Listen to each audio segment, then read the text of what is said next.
Ladies and gentlemen, I know that my opinion is not for everybody. I understand that the way that I dissect and analyze the WWE product could be something of a negative environment to a casual listener just looking for all of the positivity and all of the positives coming out of pro wrestling. I don't want to hear someone complain about it when I myself know it's bad. Why do I have to hear people complain about the product? Why don't we go in a different route and maybe you pinpoint the positive in a sea of negative, or whatever your mentality is when it comes to pro wrestling? You see, I say things because it's genuinely how I feel. It's truly how I feel deep down. I like to make a connection with everybody that's listening to me. I like to bring to attention that something is happening. You might not be thinking about it, but you're listening to me and you're saying to yourself, man, JD is right. JD is right. I didn't think of it that way. Man, he's good at what he does.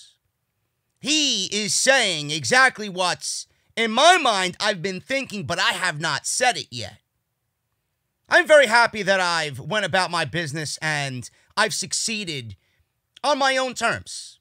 I've succeeded in this community. I've succeeded somewhat in this business from who I have come across and who I've worked with so far.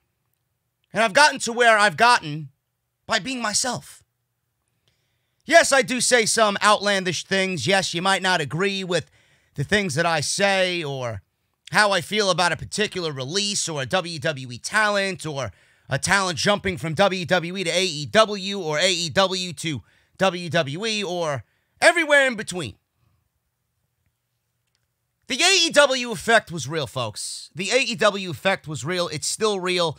It's the majority of the reason why WWE released 50 superstars and staff over. The number has exceeded 50 by now, no question, which we'll talk about today. But this, what you're looking at right now on the screen, is legit. I didn't doctor these photos up. I didn't find them just randomly floating around on social media. If you guys are listening on iTunes or Spotify or any other audio platforms, I urge you to go to bodyslam.net and look at what I'm about to talk about, because that's exactly where I found this news article and these pictures to go along with the story. This comes from Cassidy Haynes of bodyslam.net. People were thinking this was a troll. People were thinking that he was doing this to get some attention for bodyslam.net. I enjoy their work. When they have an exclusive, more than likely, it's legit. They don't put exclusives out for the sake of putting exclusives out. I seen these, and people were like, this gotta be fake. This has to be fake. Folks, what you're looking at here is WWE's vision, Vince McMahon's vision of what they wanted the revival to be in the last remaining months of their contract with World Wrestling Entertainment. Now, I don't know if I'm looking at a team that a lot of people herald as one of the best teams in the world, one of the best tag teams in the world, or I'm looking at a legit circus act that is getting ready to juggle bowling pins or jump through rings of fire and teach an elephant how to do tricks. I don't know what I'm looking at here. I'm looking at three versions. It's like you mix up a circus act with the Teenage Mutant Ninja Turtles, and this is what you get with Dash and Dawson of the Revival. And you throw in that big Shatter Machine clock. What the fuck is that? Are you serious? Oh my God. Look at the one on the right. He looks like, Dash Wilder looks like a Ninja Turtle wannabe Vanilla Ice rapper with a bow tie and a do-rag. And then you got the Hulk Hogan colors, which makes them stand out as a legit circus act. At least the blue and the green hide it a little bit. And then you got the white and the green. I don't know if they're tag teams in the world that look like this, but my God, man, if you guys want to be the leading act in the fucking Irish Day Parade or the St. Patrick's Day Parade, my God, man, you got two fucking guys with this gimmick that they were about to have in WWE, and you got the leading act in the St. Patrick's Day Parade. All you're missing is the fucking pint of Guinness. And what is in their hand? Glow sticks? Freezy pops? What the fuck is in their hands? Dildos? Might as well be, because Vince would be fucking them right up the ass. Unreal. This was the comedy tag team gimmick that Vince McMahon wanted to give the Revival. And that is an exclusive from bodyslam.net. This is not a joke. And the funny thing is, the thing that I heard when the Revival got released is, oh, AEW was going to pick up the scraps. They're going to be a WWE landfill. Right? That's all I had to hear. Why is AEW signing all the WWE guys? You serious? What would you rather them do? Stay and look like that? Now you know why they asked for their release 3 times. 3 times. What would they have done if they stayed for 5 years? This is what Vince McMahon wanted to do with them. How is that going to get them to sign a goddamn fucking contract and stay for another 5 years in WWE? Now they're going to look at this. They're going to look at this and this situation, and they're going to go to AEW when things get back to normal, and they're going to prove that Vince McMahon is the real circus animal in professional wrestling. Vince McMahon is an absolute abomination to World Wrestling Entertainment. He is a fucking disease to World Wrestling Entertainment. He needs to go. He is doing more harm than good for World Wrestling Entertainment. I mean, I get it. You're a 74-year-old businessman trapped with this fucking 12-year-old mentality. Did the McMahon grandkids draw up this gimmick? Or was it Vince McMahon? Because that's not what I see when I look at the biggest pro wrestling company in the world. It's not how you treat talent. I get it. I get it. People can be petty. I can be as petty as a motherfucker if I want to. But this is human lives that you are in control of. Why would you ever do that to two talented guys like that just to get back at them for not signing a contract? You act like a fucking child. My best friend's fucking kids at 2 years old are more mature than Vince McMahon. Absolutely awful. So I figured you guys would get a kick out of that. And my God, man, I am so happy that the Revival are gone from WWE. They will succeed even more so away from World Wrestling Entertainment and Vince McMahon. And they will prove to everybody that, you know, they're not going to move the needle. They're not going to move the needle. I know this. It's not about taking, oh, look, AEW is going to get the Revival. They're going to get 1 million in viewership. No, it's not about that. I don't give a fuck.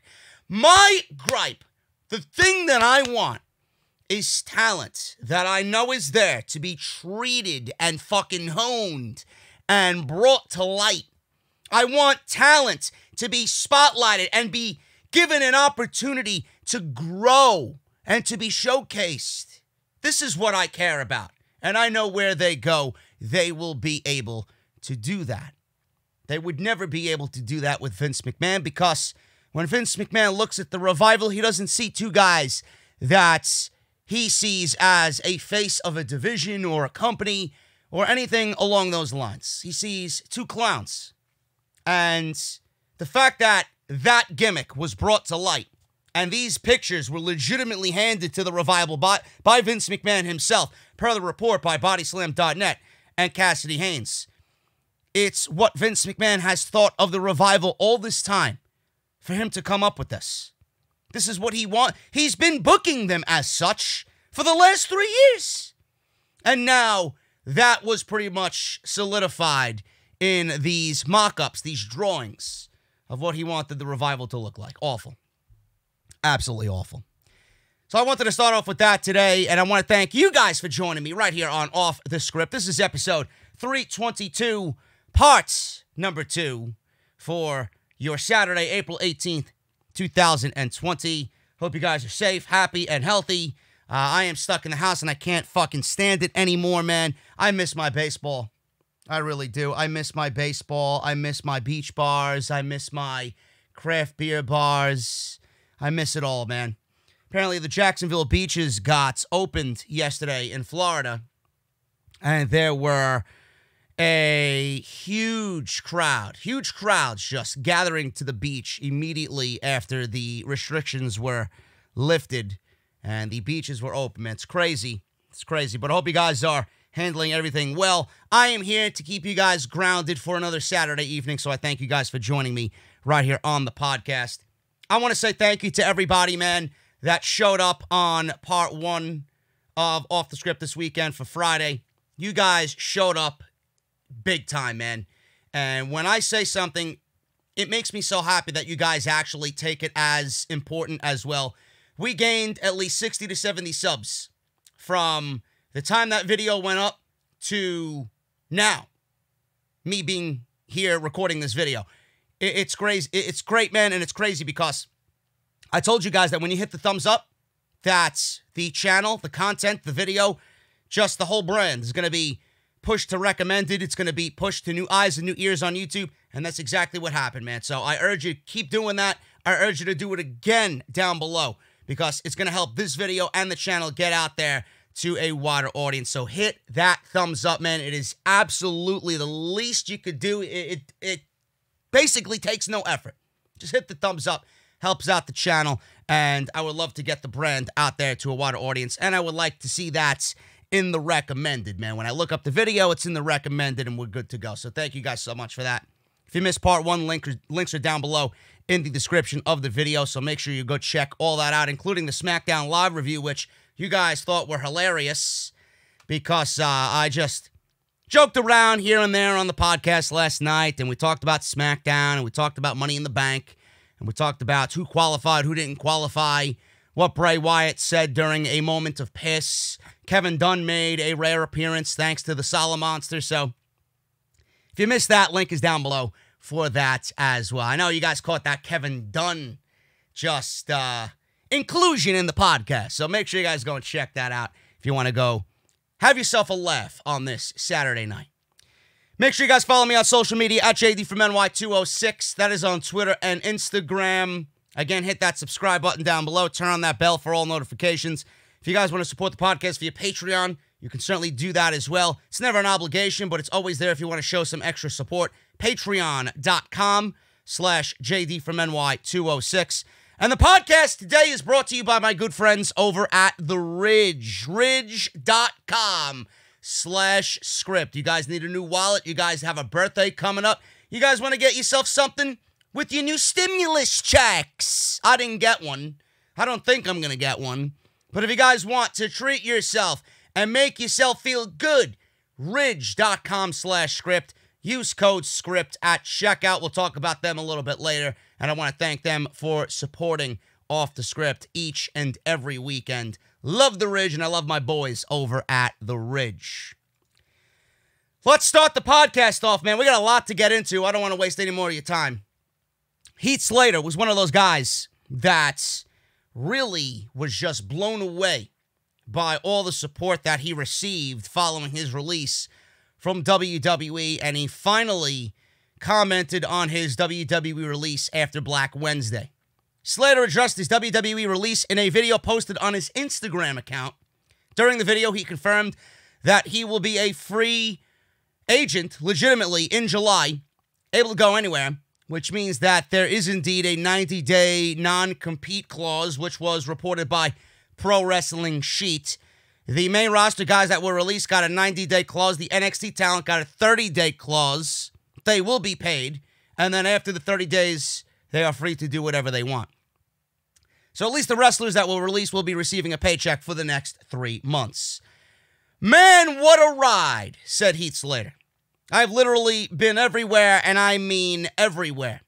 Slater joked that fans want to hear the bullshit, but he said WWE provided him and his family with income, and he got experiences and opportunities and relationships that would not have happened if he never worked for World Wrestling Entertainment. He says this, and I quote, WWE fulfilled a dream for me that some saw not even a reality, and I have nothing but gratitude. I know that my WWE family, my wife, my kids, and probably a lot of WWE Universe, well, a lot of the WWE Universe, see that my fire was fading, and that's all me, putting everyone else over all the damn time. It can take a toll on a man. He talked about the relationships he made throughout his 16 years in pro wrestling, and he thanked the people in the locker room, the corporate staff, and the fans for the outpouring of support. Slater said he had no idea how much love there was for him out there until his release. He says, and I quote, I also want to say thank you because you gave me 14 years, and now come July 17, I can spread my wings and fly again. I feel fire again that I didn't have for a while. I'm ready to get in shape legit. I don't know. I feel hungry, and I haven't felt hungry in a very long time. No bullshit. Get ready for the encore because I'm gonna come back better than I ever was. That's a fact. End quote. You know, Heath Slater was one of those guys that, you know, when you first laid eyes on him, you didn't really think too much of him. You know, 3MB happened. It was a joke of a stable. It was WWE, you know, treating these guys like clowns, right? Drew McIntyre came out of that. He got released. He went on to be what he is today. Got his start in Impact Wrestling legitimately. Became the man he was over there. Came back to WWE, and now he is the WWE champion. Jinder Mahal, you know, we all know that I am no fan of Jinder Mahal. His title reign was something that absolutely was going to kill SmackDown Live if it had not ended when it did.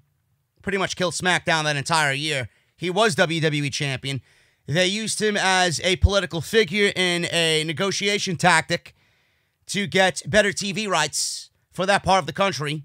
And they figured that it would happen and they would get what they want with Jinder Mahal as champion. Meanwhile, it was doing more harm than good.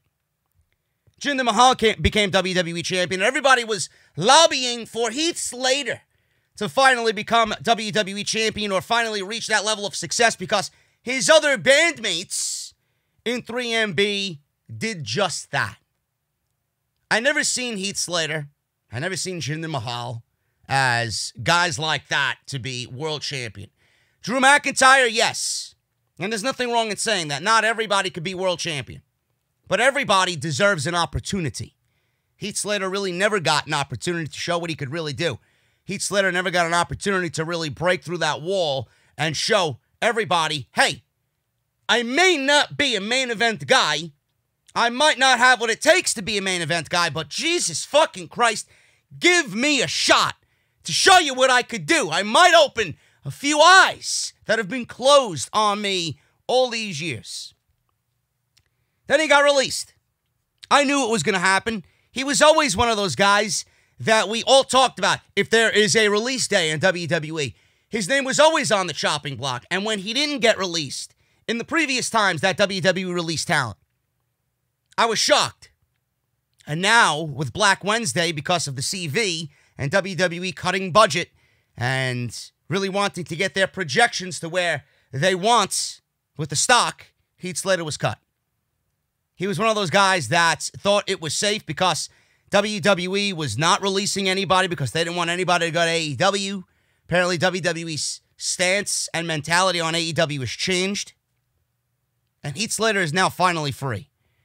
I'm not saying Heath Slater is going to be a world champion if he goes to Impact Wrestling. I'm not saying Heath Slater is going to change the world and burn it down if he goes to Ring of Honor.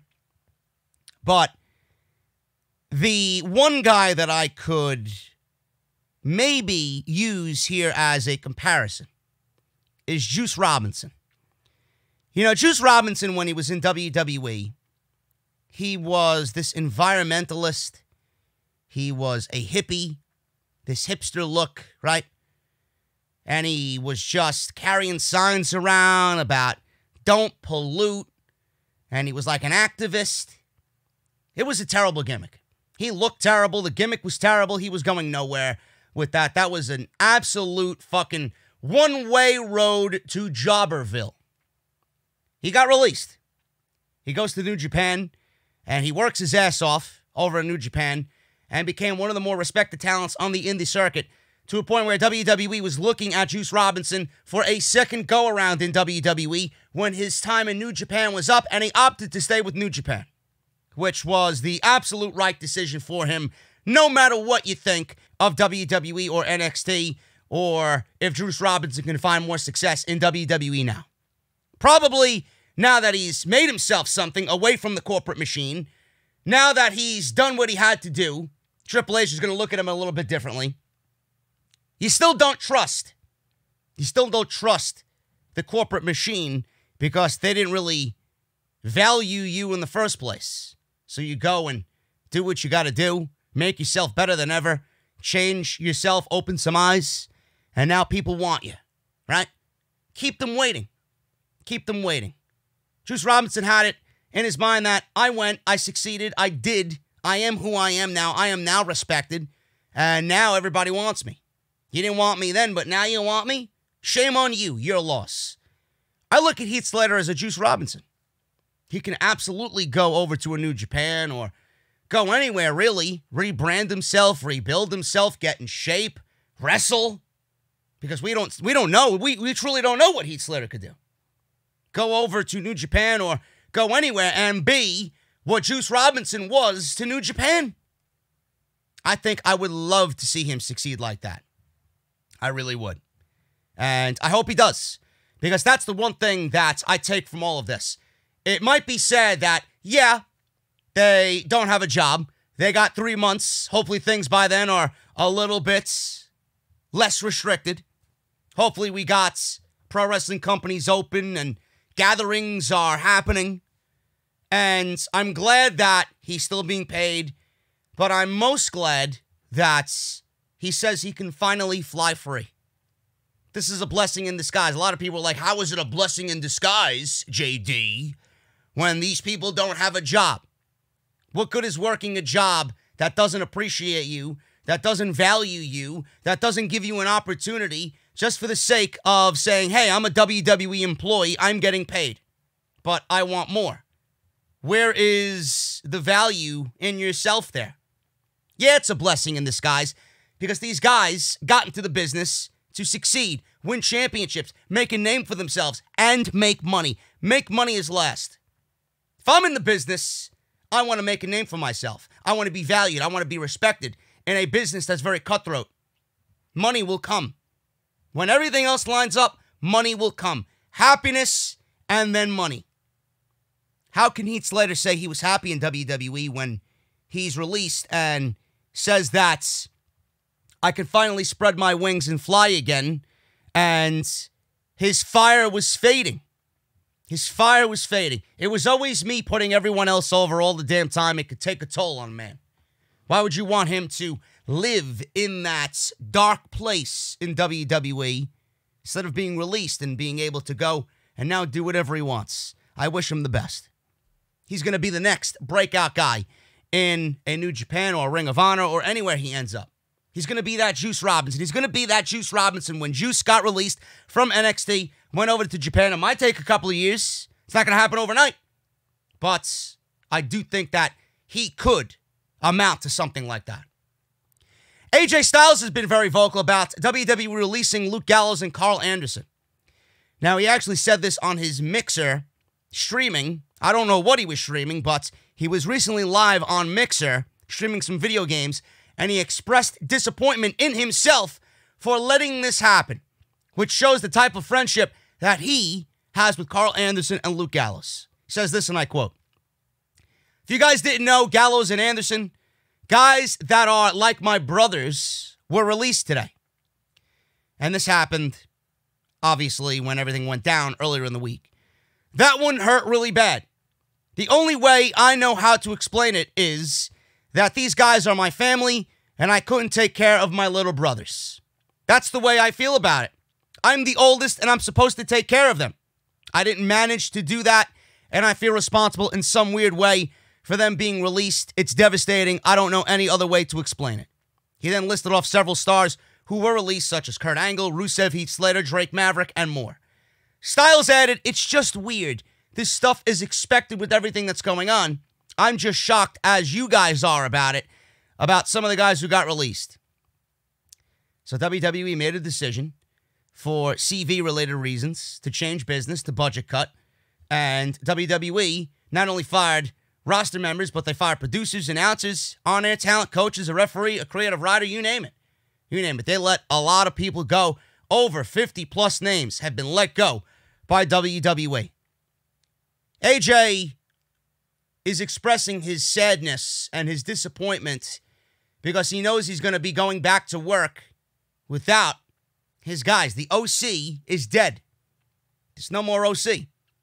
It's going to be very different for AJ Styles, really. And it's almost, looking back at it, you know, just looking back at WrestleMania and what The Undertaker did to the OC, it's almost as if it was a foreshadowing in ways. Buried Alive or Boneyard match, whatever you guys want to call it. The OC got taken out by The Undertaker. I think Luke Gallows got thrown off a fucking barnyard. You know? These guys are gone. AJ, it was reported that when their deals were up, AJ was negotiating, and in the middle of negotiating, he actually negotiated with Vince on behalf of Luke Gallows and Karl Anderson and got Anderson and Gallows the deals that they signed with the WWE, which was closer to $1 million, well over the original price that WWE threw at them for 5 years. AJ wanted to be around his brothers. AJ wanted to be around his family. AJ's not going to say it outright because he's there for the next 5 years. He's there for the rest of his career. But the reason why AJ really sat down and signed or re-signed with the WWE for a very long time, that will take him until the end of his career, was because he was going to end his career with his brothers. And now that's not going to happen. How do you think AJ feels about that? We'll never know. Nobody will ever know publicly how AJ Styles feels about all this, when he was the one who got Gallows and Anderson their deals, because he wanted everybody to be together. He didn't want them to leave, even though they might have been hinting at leaving, even though their behavior on social media was maybe a behavior that showed they didn't want to be in the WWE. It's got to be said. I know if I'm AJ, I'm very sad about what had happened, and it's going to be very different. It's going to be very disappointing showing up to work when things hopefully get back to normal, and AJ doesn't have his family there anymore. It's going to be amazing, man. Maybe AJ can finally get back to that situation where we put him all those years ago in WWE. Maybe AJ could get back to that world championship caliber. Because I honestly think on TV, no matter how much love he has for these guys, no matter how great we think they are, they were held back in WWE. And I honestly think, by the way WWE is portraying Gallows and Anderson, it kind of brought AJ down. Now, maybe with AJ being on his own, maybe AJ will ascend the heights again and be treated like a main event world championship caliber guy. So we'll see what happens. But I know the man is disappointed and is very sad that AJ will be without his brothers next time he shows up to TV. Now, just like I said, AJ's morale is probably that of disappointment. The morale at WWE Headquarters was at an all-time low. Now, as you can imagine, it was a rough day for everybody on Thursday when they were coming off the decision to release all these people from all these different departments as budget cuts needed to be made because of the CV.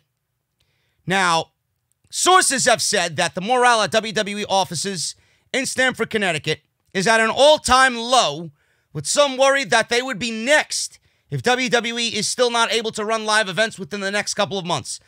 The death of Howard Finkel, rest in peace, the greatest ring announcer in the history of sports, also hit everyone hard as he was loved by everyone that knew him.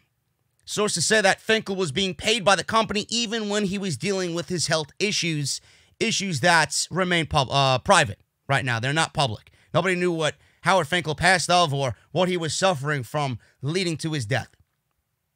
He did suffer a stroke a couple of years ago, and his health continued to decline after that.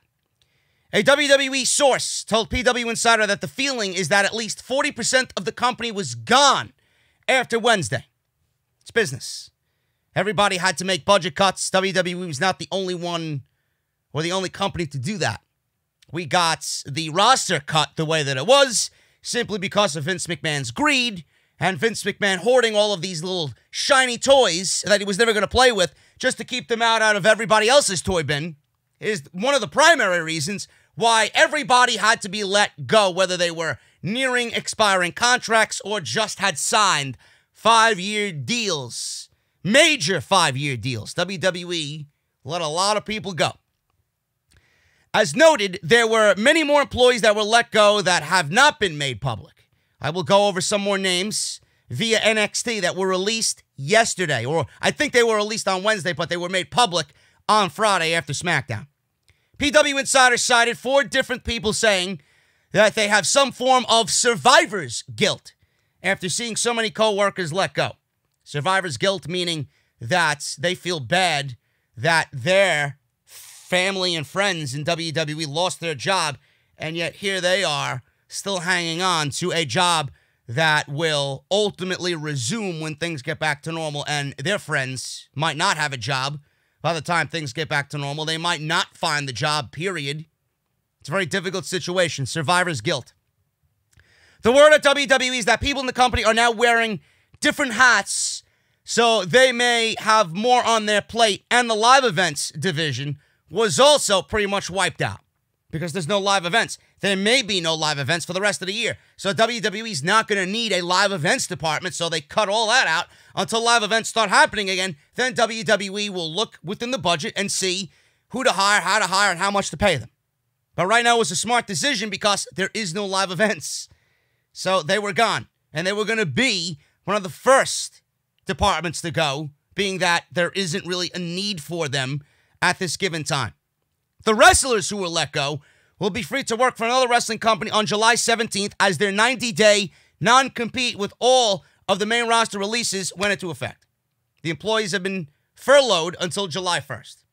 Many of the released employees are hoping that they will be brought back. Sources say that some are already moving on and looking at transitioning into a different career field because the reality is that some employees may not be brought back. Wrestlers were told that the door is open for them to return at one point, but just like employees, it's unknown how many will end back up in the WWE. Morale is going to be low. Morale will be low until things start to normalize themselves and get back to a regular day or a regular daily life in WWE. So morale will be low.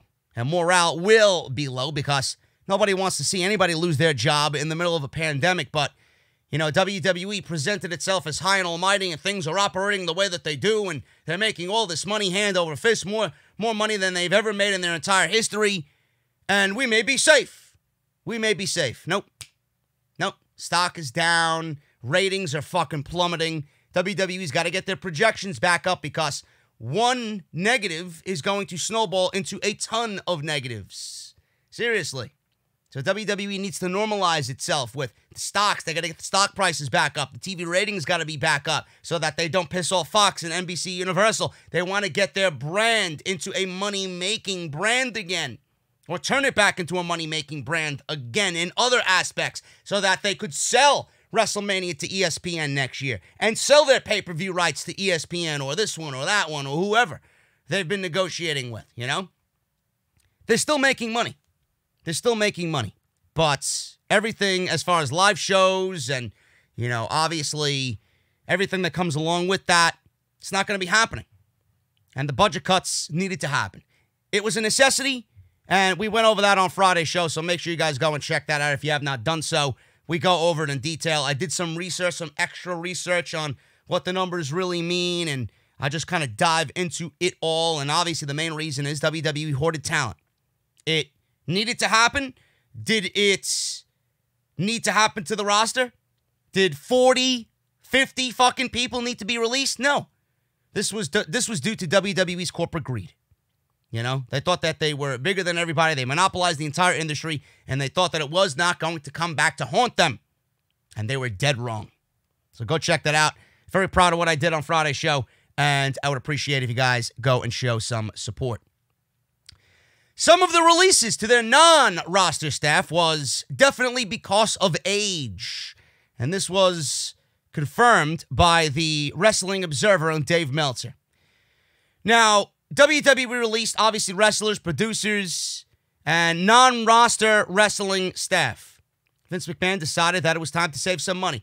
This came despite reports that WWE could break $1 billion in revenue in this current financial year for the first time in history, and that the company has hundreds of millions of dollars in cash reserves in case of emergencies. We went over that again on Friday's show.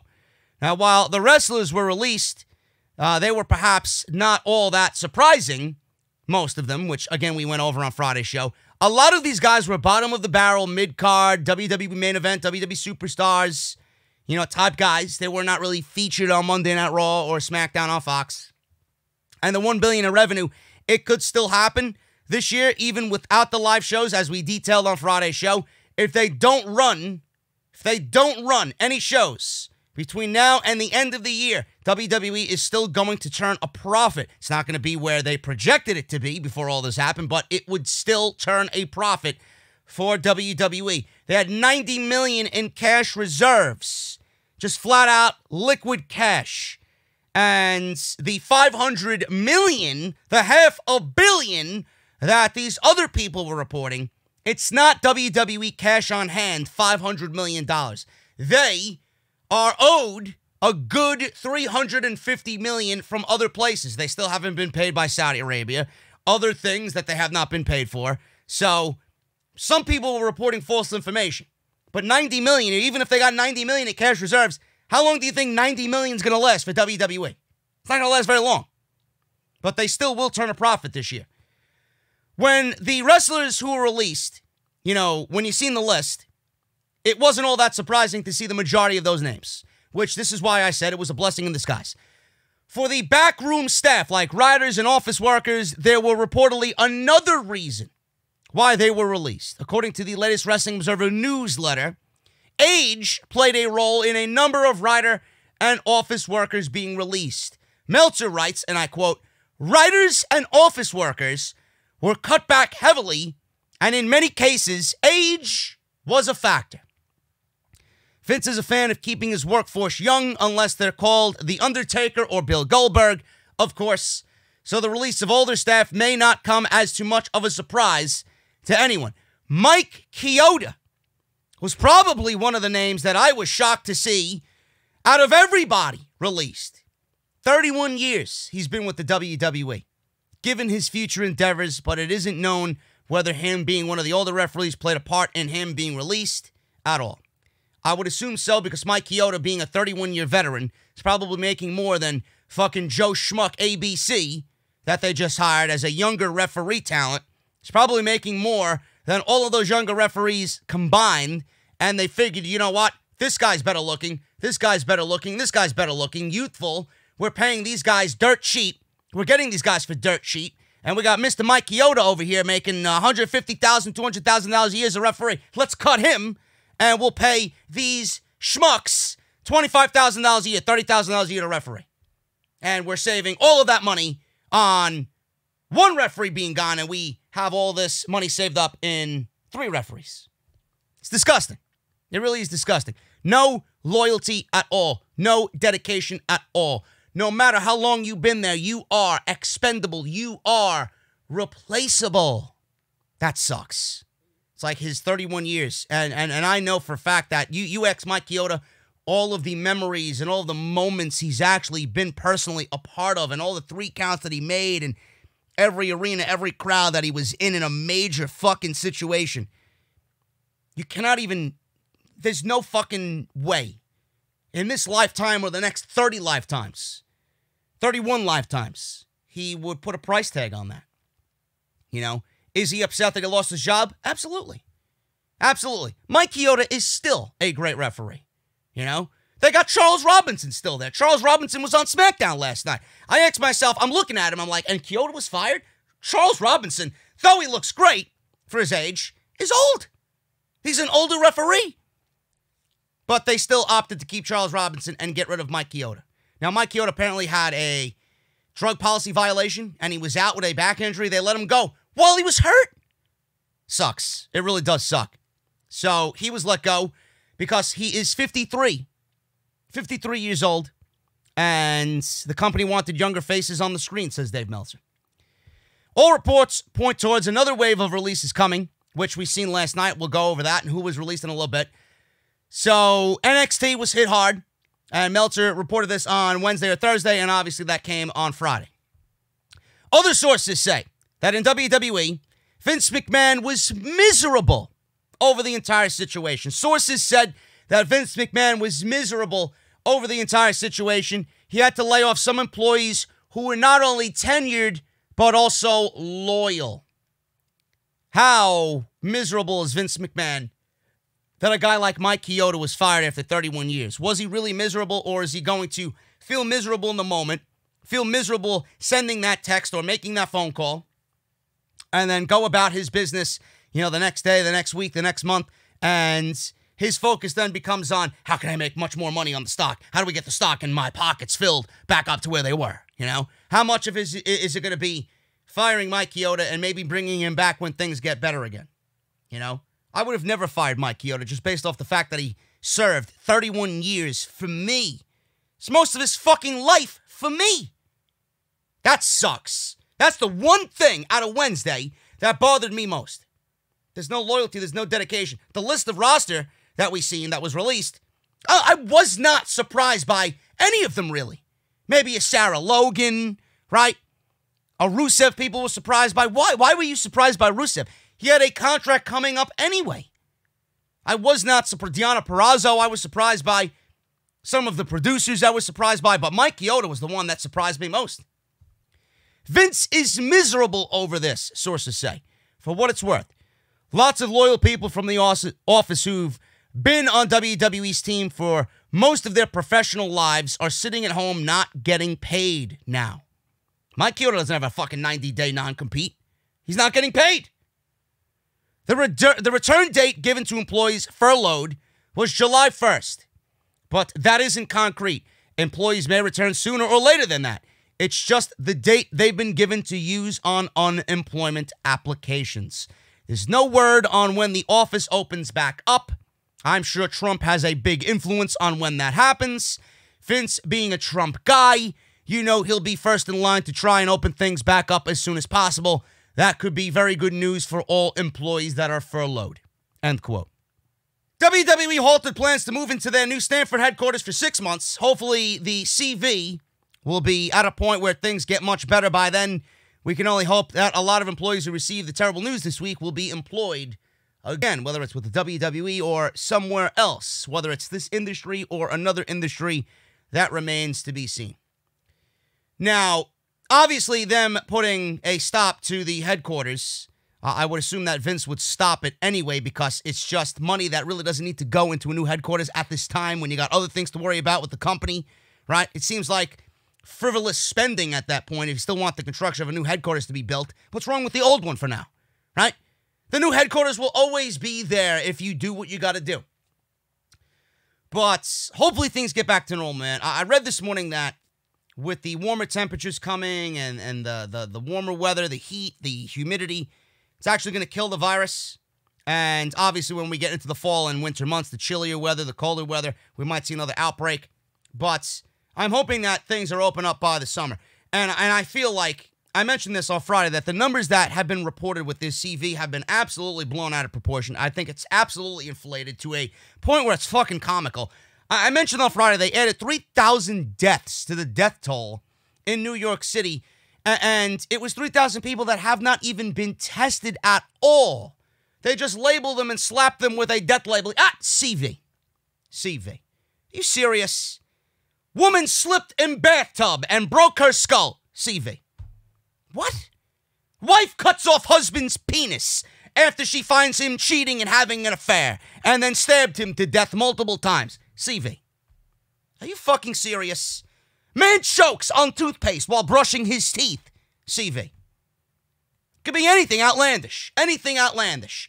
Go watch one of those Final Destination movies, man. CV. Seriously. Every death that happens in those movies, just label the death as CV. It's fucking comical. It's absolutely comical. So that's that.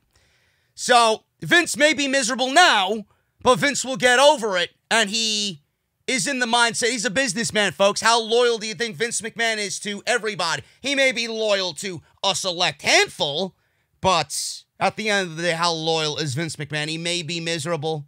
He may really be miserable. I don't want to really shit on him too much. I got to give him a little bit of the benefit of the doubt. But at the end of the day, he's a businessman, and if Vince McMahon is the businessman that I know he is, everybody is replaceable. They are. So that's that. I feel bad for Mike Keota and everybody else. Hopefully the furlough actually does come into play and they are able to, not everybody will, but they will be able to resume their positions in World Wrestling Entertainment. This is funny, man.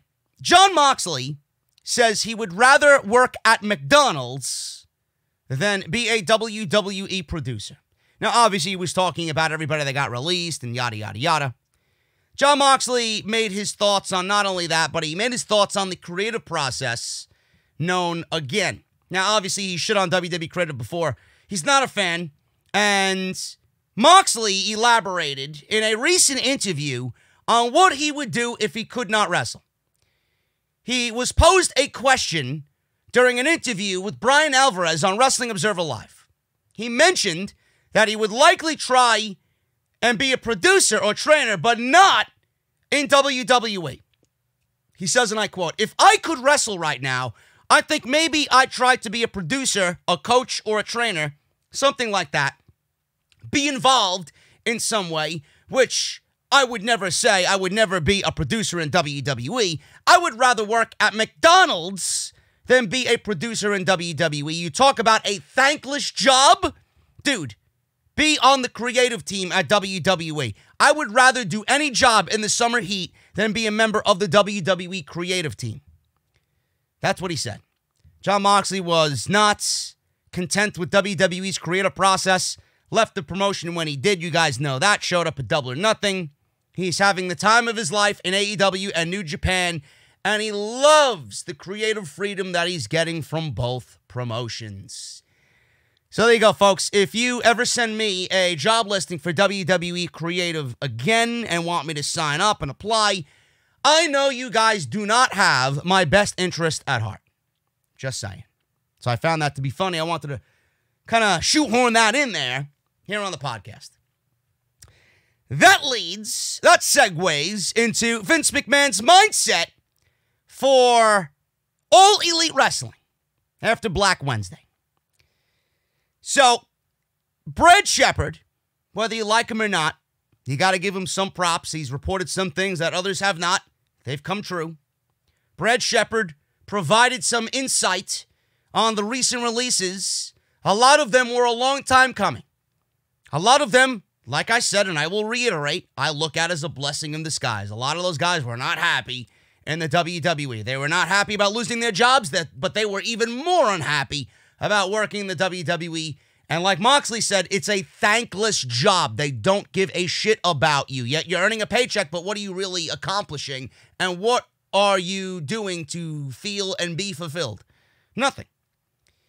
So he was on his show, and he said this. A source said in WWE, and I quote, "A lot of the talent cuts are not shocking.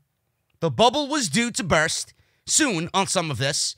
We've been retaining a lot of performers strictly because of the perceived threat of them going to AEW. Vince and company are learning that it's time to stop being worried about that happening. AEW can't continue taking every C or D level guy that we let walk, especially during this time.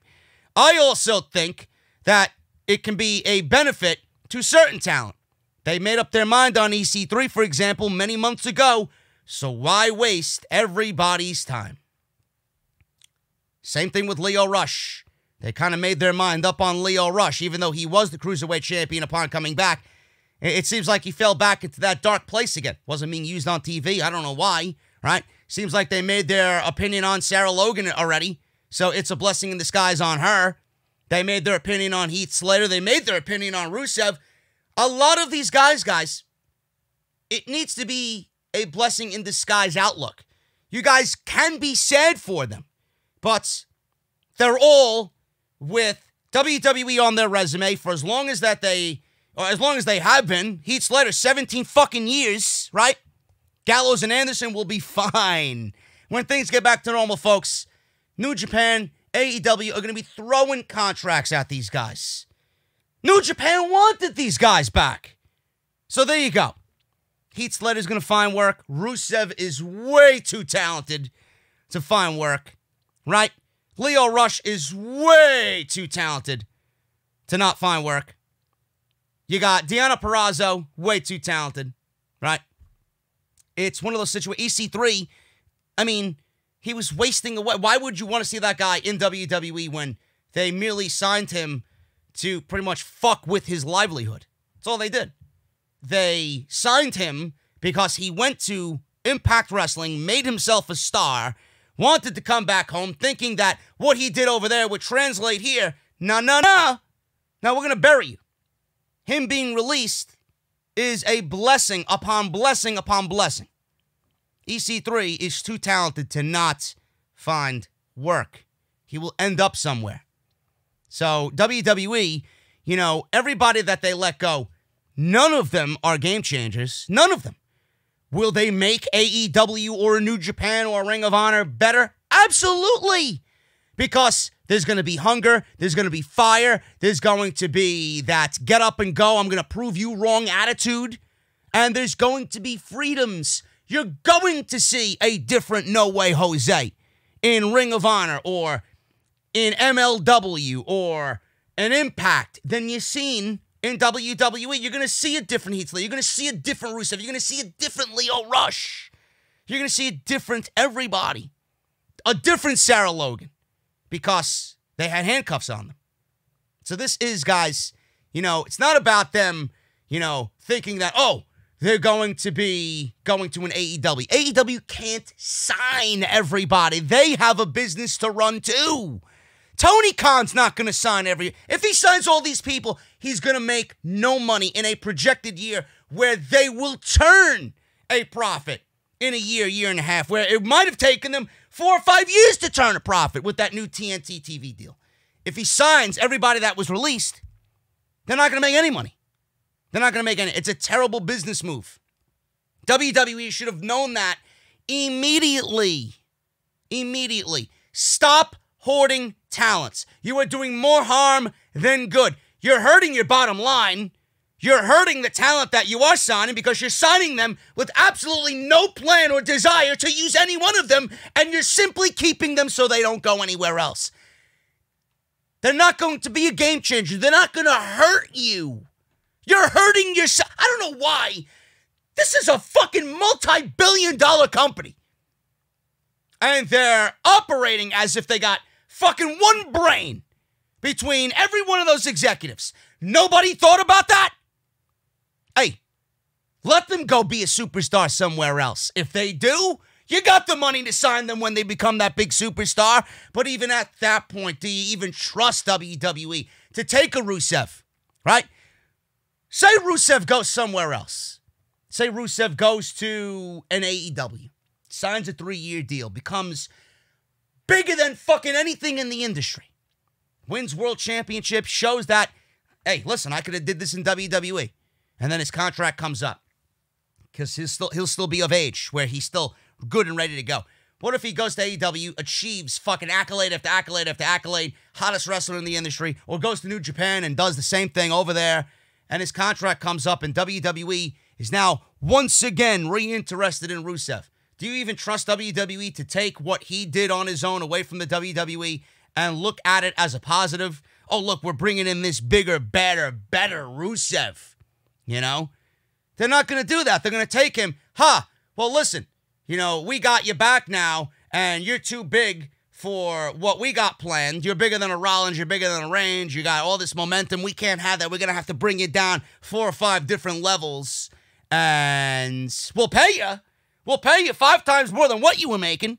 We'll give you that nice 5-year deal and that fucking $1.5 million a year contract. Come on over. Come on over. No, I don't even trust them in that aspect to have these guys go out there and succeed and then bring them back in and use them in ways in which they did build themselves up to be this megastar and help the WWE. No, WWE is going to throw their power around. Nobody is bigger than us. Ha, ha, ha, ha. Sucks. It really does suck. But Vince's mentality should always be, none of these guys are going to go anywhere and really make a difference. Yeah, they're going to make AEW better. Yeah, you're aiding AEW, but AEW can't sign anybody. Luke Gallows and Karl Anderson, I can absolutely see go to AEW. I could see them do AEW. I could see them do NWA. I could see them do New Japan. I could see them floating all over the place when things get back to normal. Leo Rush, I could absolutely see Leo Rush get some work. I could see Leo Rush going back to MLW. I could see him going back to Ring of Honor. I could see him go to AEW. Darby Allin versus Leo Rush. Leo Rush versus Sammy G. I mean, that's unbelievable right there. We could see all of that happen.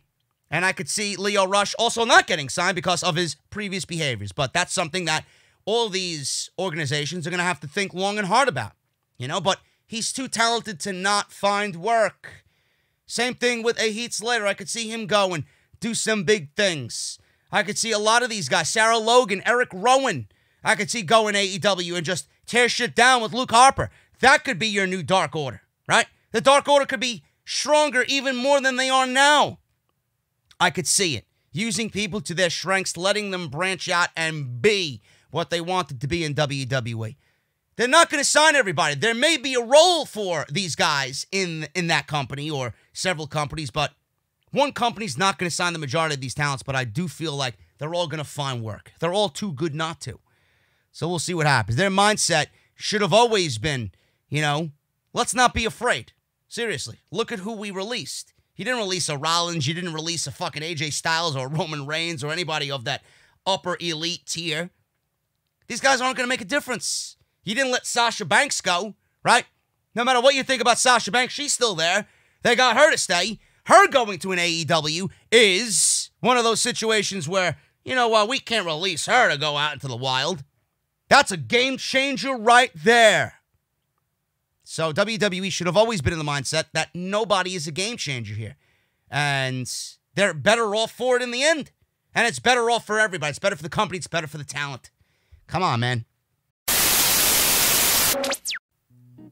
Let me tell you guys something over here, man. I don't really carry wallets around. But if I was to carry a wallet around, it would be made of, wood. But I'm here to say that Off the Script is sponsored by The Ridge. And The Ridge helps you carry what you need to every single day. Now, from streamlining how you carry cash and cards in your flagship Ridge wallet, to their portable commuter backpacks, they want to make the most out of what you bring with you every single day. Now, again, I don't use wallets. This goon, JD, uses a wallet, but I heard he likes that it's sleek. I heard that he likes that it doesn't bend or fold, and it looks quite clean and stylish. Now, I always look stylish in my environment around wood. But he apparently likes it, and he loves that it has RFID blocking qualities.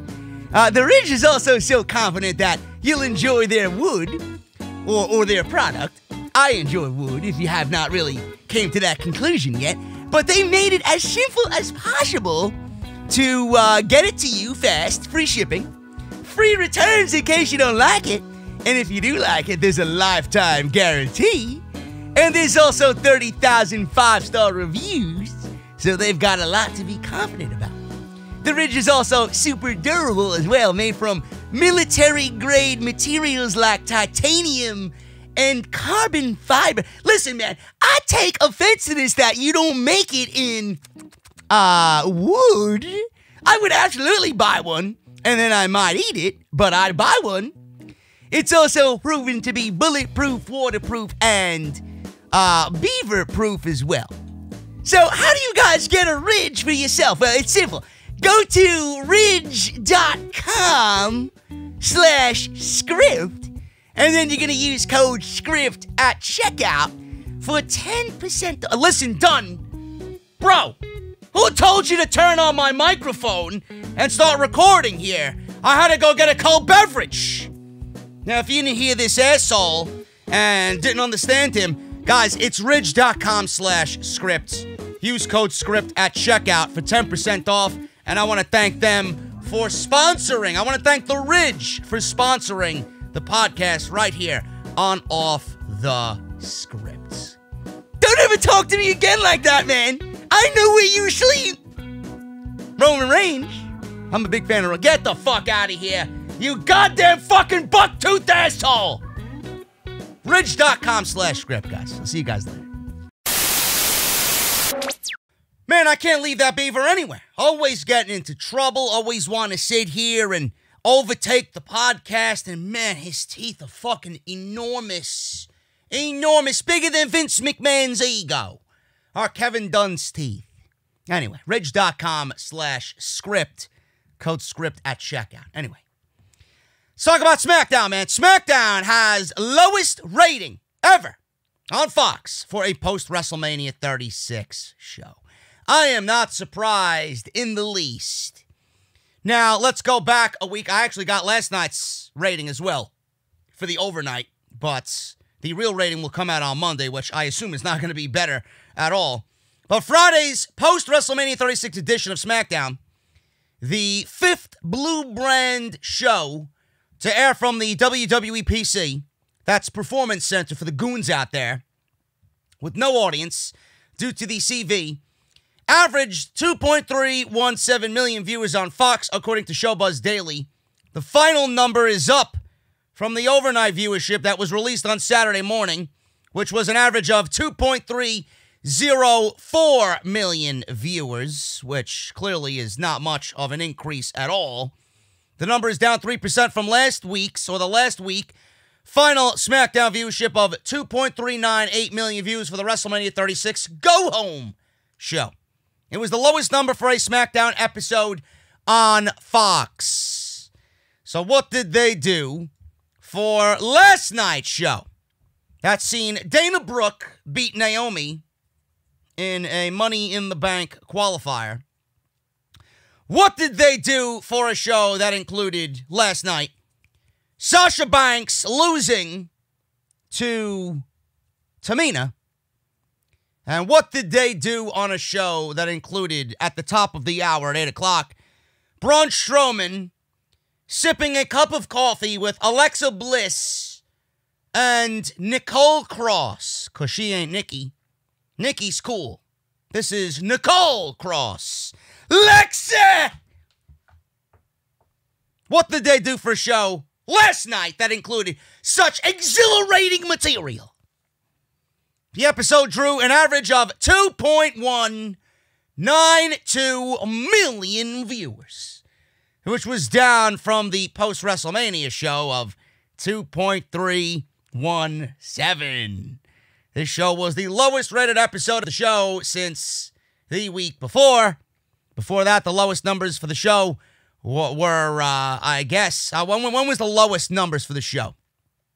Before that, the lowest numbers for the show was when it premiered on Fox last October. So the first hour saw it pull in a 2.239 million viewers. And hour two dropped to a 2.145 million viewership. It also pulled in an average of a 0.6 rating in the 18 to 49 demographic, which was number 4 for the night. Uh-oh. What happened there, bro? That is the same from the 0.6 rating in the 18 to 49 demographic the show did in the week prior with the WrestleMania post show. SmackDown was number 8 for the night amongst networks in viewership. The same from last week's number 8 ranking. It was behind American Housewife 2020, Hawaii 5-0. You guys know my deal. Send me to fucking you know. Magnum PI, Blue Bloods, The Blacklist, and Dateline NBC among the top shows on network television. It should be noted that this is the overnight number and the actual rating won't be released until Monday, as if it really means anything, right? SmackDown sucks. The ratings prove it. And if everybody was using wrestling as an escape, right?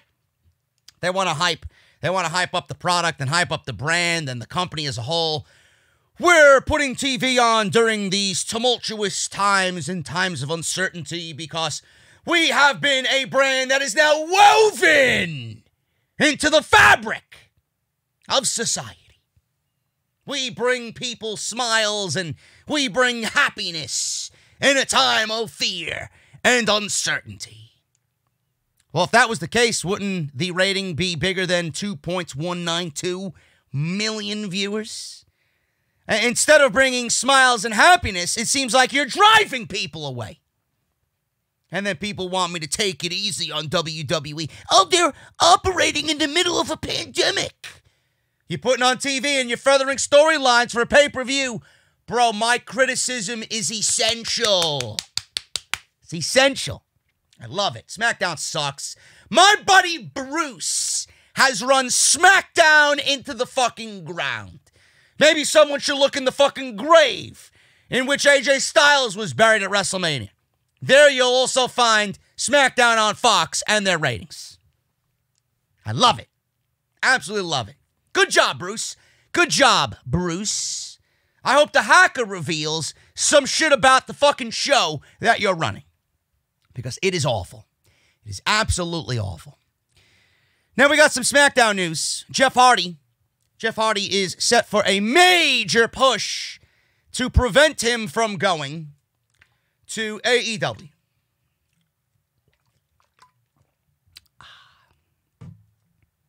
That one deserved the sip of a cold beverage, bro. Let me repeat that again in case you guys didn't really grasp what that really means. Jeff Hardy is set for a major push to prevent him from going to All Elite Wrestling. What is that called, folks? Well, it's a certain effect. Man, what is it? I say it all the time. What is it? Can't think of it right now, man. It just escaped me because I was thinking of how terrible Bruce and SmackDown are. Oh, it's the AEW effect. That's right. It's the effect I've been talking about for about 2 years now.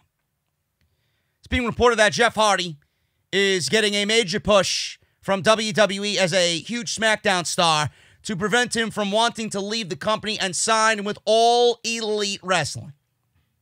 Really now. Now, this is no surprise to me. I mean, if you are surprised by this news, you might be living in that WWE bubble, bro.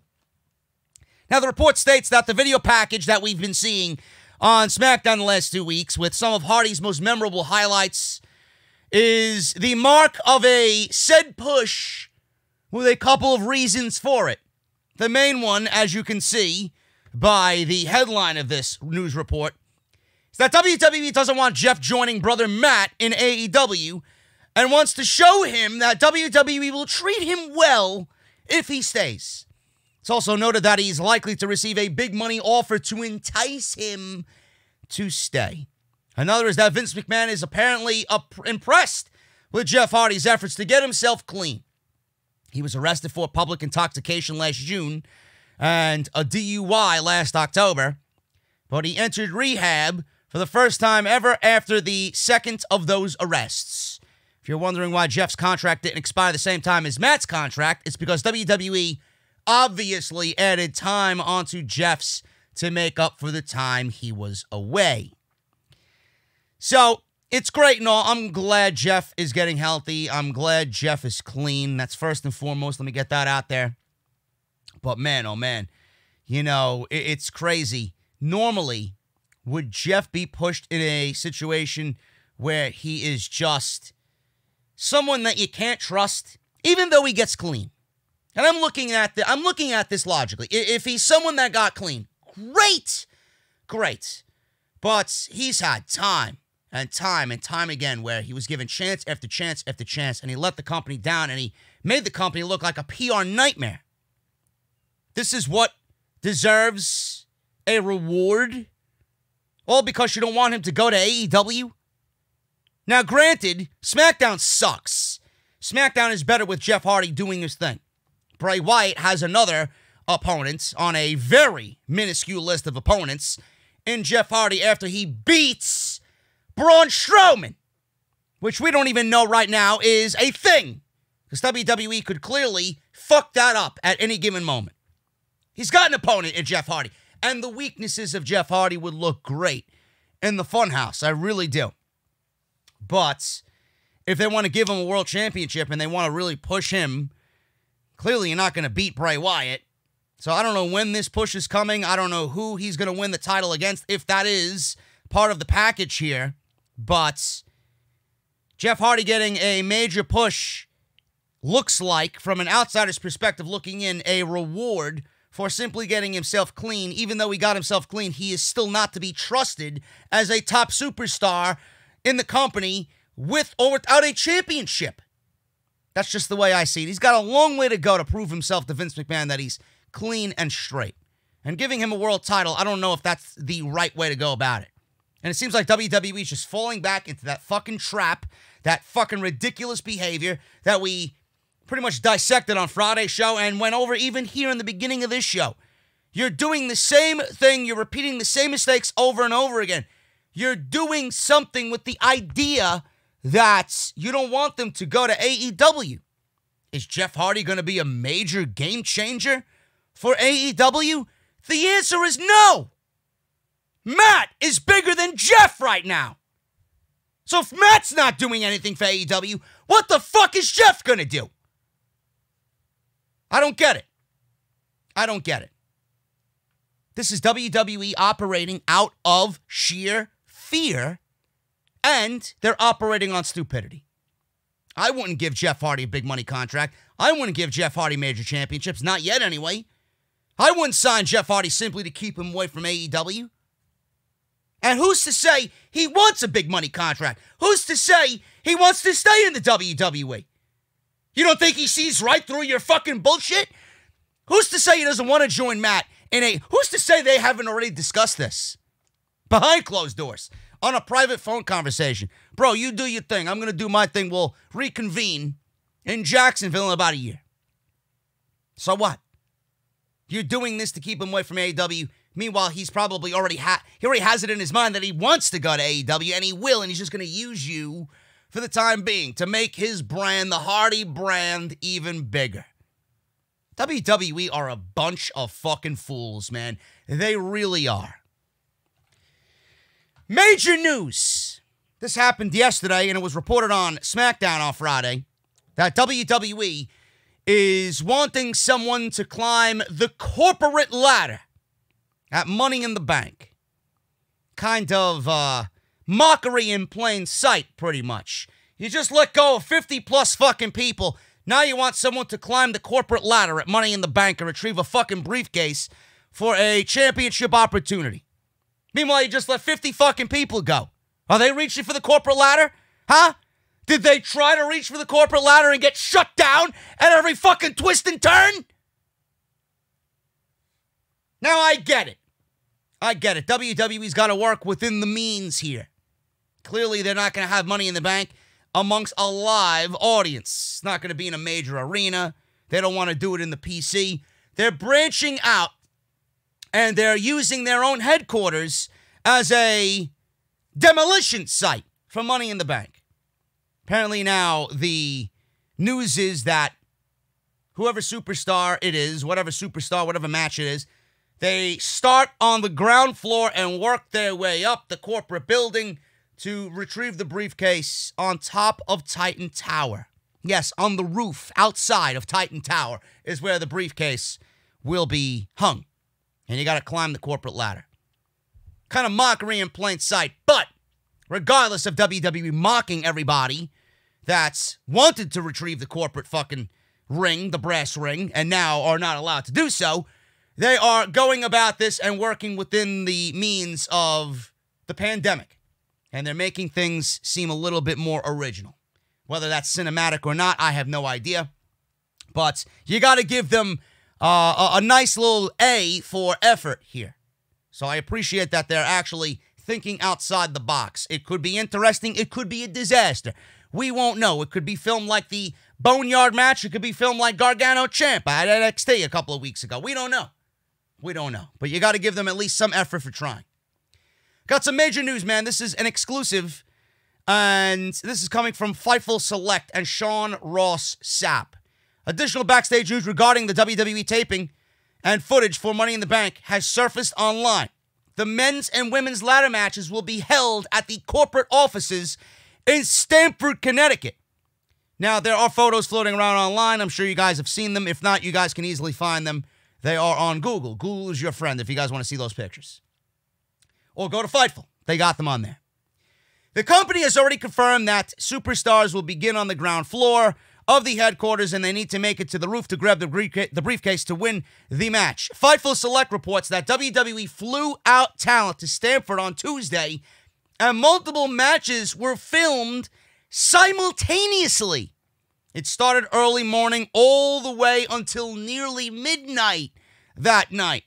It was noted that the filming for the matches was said to be tedious and a lot of hurry up and wait for the next shots to be set up. Also, the matches were filmed in a more cinematic manner. As of this writing, there's no word yet on if it's done like the Firefly Funhouse, which I don't think was cinematic at all, Boneyard, or even Tommaso Ciampa and Johnny Gargano, which, in my opinion, that is the way the matches should be shot. That. I thought Gargano and Ciampa was excellent in the way it was shot. Now, with the temperature still in middle of April, not being all that pleasant still, especially at midnight, with it being cold outside, talent was trying to stay warm during filming as they had to go from standing around to bumping in the ring in the cold weather on short notice, which obviously is enhancing the likelihood of injuries. Finally, there was said to be a hiccup that caused filming to stop for an undetermined period of time. There's no word yet as to what the issue was, but it was eventually settled. A hiccup. What was the hiccup? Vince McMahon wanted someone to win the match when the day started, and then by the end of the segment, or the end of the match, or the end of the filming, he changed his fucking mind about 4 different times, going back and forth on someone winning Money in the Bank, whether it's a male or a female. Probably that's what the hiccup was.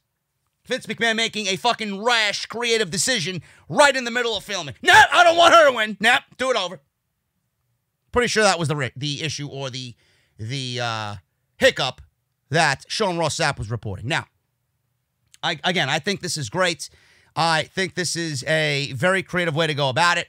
Again, it could be a disaster. It could be a success. We don't know. They did it once with the Boneyard match. They did it again with Johnny Gargano and Tommaso Ciampa. So let's see what WWE does. I think it's going to be fun having them fight in an elevator, fight up the staircase, you know, be put through Vince McMahon's fucking big glass table in Stamford, Connecticut, where he makes all of his executive decisions, you know. It's going to be crazy. They could really branch out and really be creative here and give us something fun in the middle of all this. Do I think they will do that? I don't know. I don't trust this company at all. But it should be intriguing, to say the least. So that is the latest there on the major news that happened at Money in the Bank. And it's amazing to me, man. It really is amazing that WWE filmed the Money in the Bank matches already, and we're like 5 weeks out. So they already know who they want to win. They already have a supposed plan for these people. It's amazing to me that WWE is still having live television, even though their TV schedule is now changing. It's amazing to me that they actually have plans in place. They have over 3 or 4 weeks of ideas, and they're actually filming the end before we see everything play out on TV. I don't know whether that's a good thing or a bad thing, but WWE is, I guess, dipping their toe in the pool of long-term booking. Now, long-term is 6 months, ideally. This is 3 or 4 weeks. WWE books week to week. We all know this. They don't know what the fuck is going on the day of the show is actually taking place. They're booking the show while the show is fucking live. Ideas changing, creative changing, this one changing, that one changing. So the fact that they got the match filmed and the participants working on said cinematic match before we even know who's in the fucking match anyway, it's crazy. It's crazy. WWE branching out and doing things a little bit differently. We'll see what happens. WWE 2K21 is canceled. I just broke everybody's heart out there.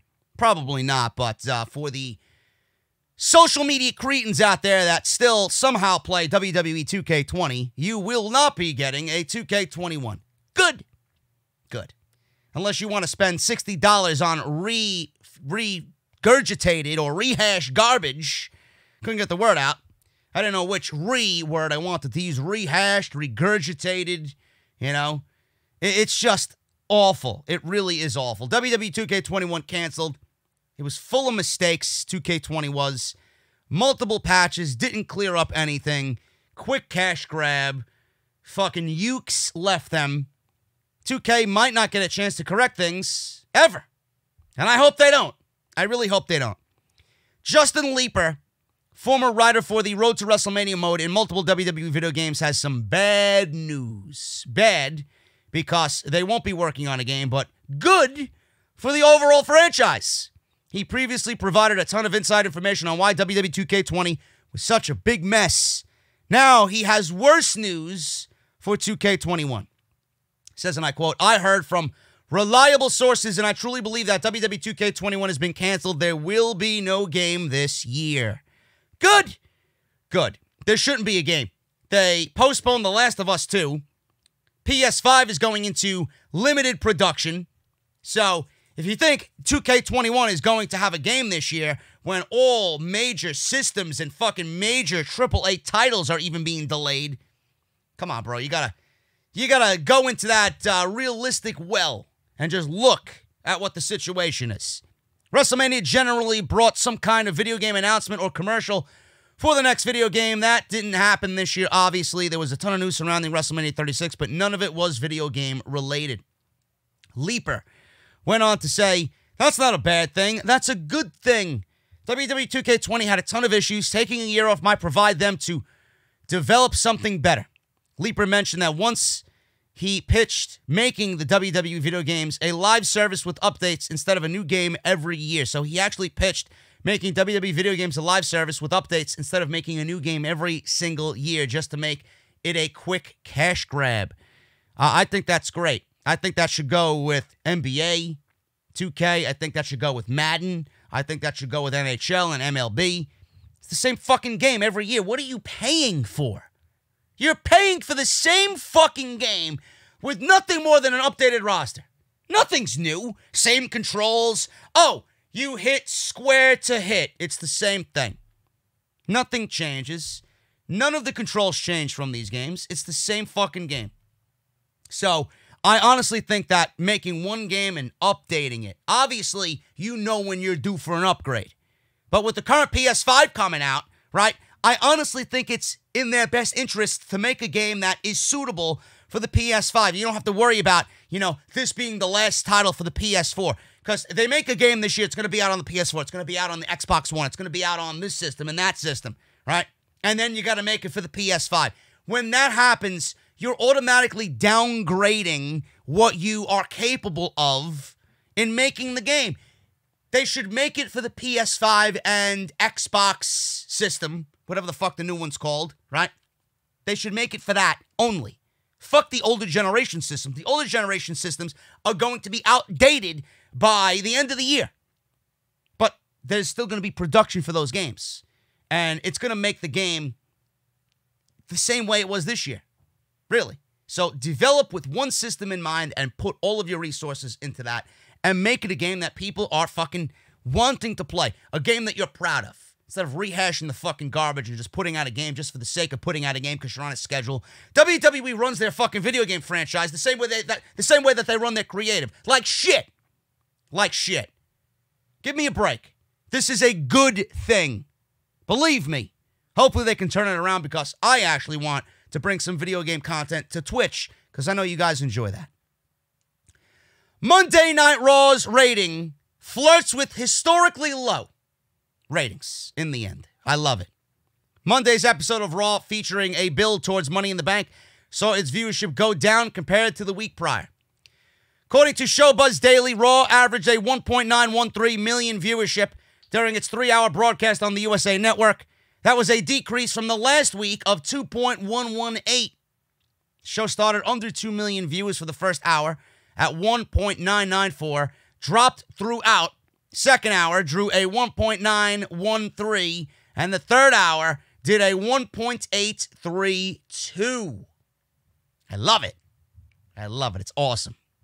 Wrestling Inc.'s Mark Middleton noted this week's show was also the third lowest non-holiday Raw in history. It seems like that's the going theme now for Monday Night Raw. How could we top our lowest next week? Now, while last week's Raw was a post-WrestleMania 36 edition, it was a pre-taped effort. Monday's Raw was live from the Performance Center in Orlando, Florida, with no fans in attendance, as always, as WWE was deemed an essential business in the state of Florida. Monday's Raw was largely built around WWE Champion Drew McIntyre, who beat Brock Lesnar at WrestleMania 36. McIntyre opened the show with a promo, only to be interrupted by Zelina Vega and the United States Champion, Andrade. They called back to Andrade's previous match with McIntyre, where he injured McIntyre, beating him for the NXT Championship, which set the stage for the Raw main event between the two. Vega's stable of Andrade, Angel Garza, and Austin Theory ran over Monday Night Raw all night long, but McIntyre managed to beat Andrade with the Claymore kick, even though the stable was at ringside. So McIntyre didn't end the night on a high note, though, even though he beat Andrade, as Seth Rollins hit McIntyre with multiple stomps and pretty much signaled that he will be the first in McIntyre's reign as challenger for the WWE Championship. Doesn't make any sense to me. It really doesn't make it. How does this make any sense to anybody? Seriously. Why is Seth Rollins getting a championship match on Monday Night Raw against Drew McIntyre? But they got nobody else. They got nobody else, says the fucking unintelligent specimen on social media. It's not my problem. It's not my problem. Same thing I said about Braun Strowman and Bray Wyatt. They got nobody else, says the cretin on social media. Not my fucking problem. Make somebody else. I could end your argument in one fell swoop right here. Well, why shouldn't it be Seth Rollins, JD? How about because he fucking lost at WrestleMania to Kevin Owens? Why doesn't Kevin Owens get a fucking title shot? But you can't do babyface versus babyface. Yes, you can. There's no fucking fans. So who's a babyface and who's a heel? That's out the fucking window. From what I see, it's just two men in a pro wrestling ring wrestling. The crowd is a non-factor. So please, spare me your fucking stupidity. Honestly. I don't know why this makes sense to anybody. Rollins doesn't deserve anything. He has no stable. He lost at WrestleMania. He's had time and time again. All because now he's with this new gimmick, this new heel gimmick. If he wins the WWE title, it's still not going to be over. He still won't be over.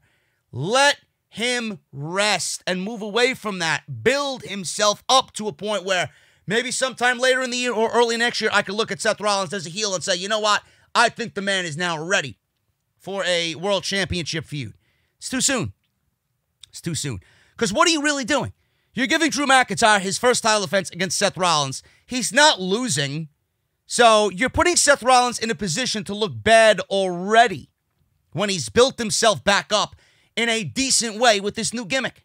You're throwing him right into the fucking cage and you're ruining him already. I don't get it. Now, aside from McIntyre, WWE spent plenty of time building up the women's Money in the Bank ladder match. 3 women's matches, 5 segments in general. which for a rating, clearly, nobody gave a shit. When you got 5 women's segments on the show, that means piss poor ratings. Who was right? I said it. The casual viewer doesn't want to watch women's wrestling, especially in front of no fucking audience. 5 segments on a 16-segment show, that is a disaster for the ratings waiting to happen. Asuka beat Ruby Riott. Shayna Baszler beat Sarah Logan. Nia Jax beat Kairi Sane. Seconds, squashed, to qualify for the Money in the Bank ladder match. Aleister Black and Bobby Lashley won matches. Viking Raiders beat Ricochet and Cedric Alexander to establish themselves as contenders for the Street Profits and the Tag Team Championships. Also, they set up next week's Raw, which will feature 3 men's Money in the Bank ladder matches. Rey Mysterio versus Buddy Murphy. Black versus Austin Theory. Aleister Black, that is, for the cretins out there that don't know who Black is. And Apollo Crews, he doesn't have his catering duties to take care of, so they allowed him to go wrestle, versus MVP. So that's that. Raw was but it was by no means a entertaining effort. A lot of logic gaps on Raw, even without a crowd. Backstage feeling at the PC during the Raw tapings. So the Raw tapings happened in Orlando. The Performance Center was filled with uncertainty, according to a new report. WrestleVotes reported on backstage moods at the taping for Raw.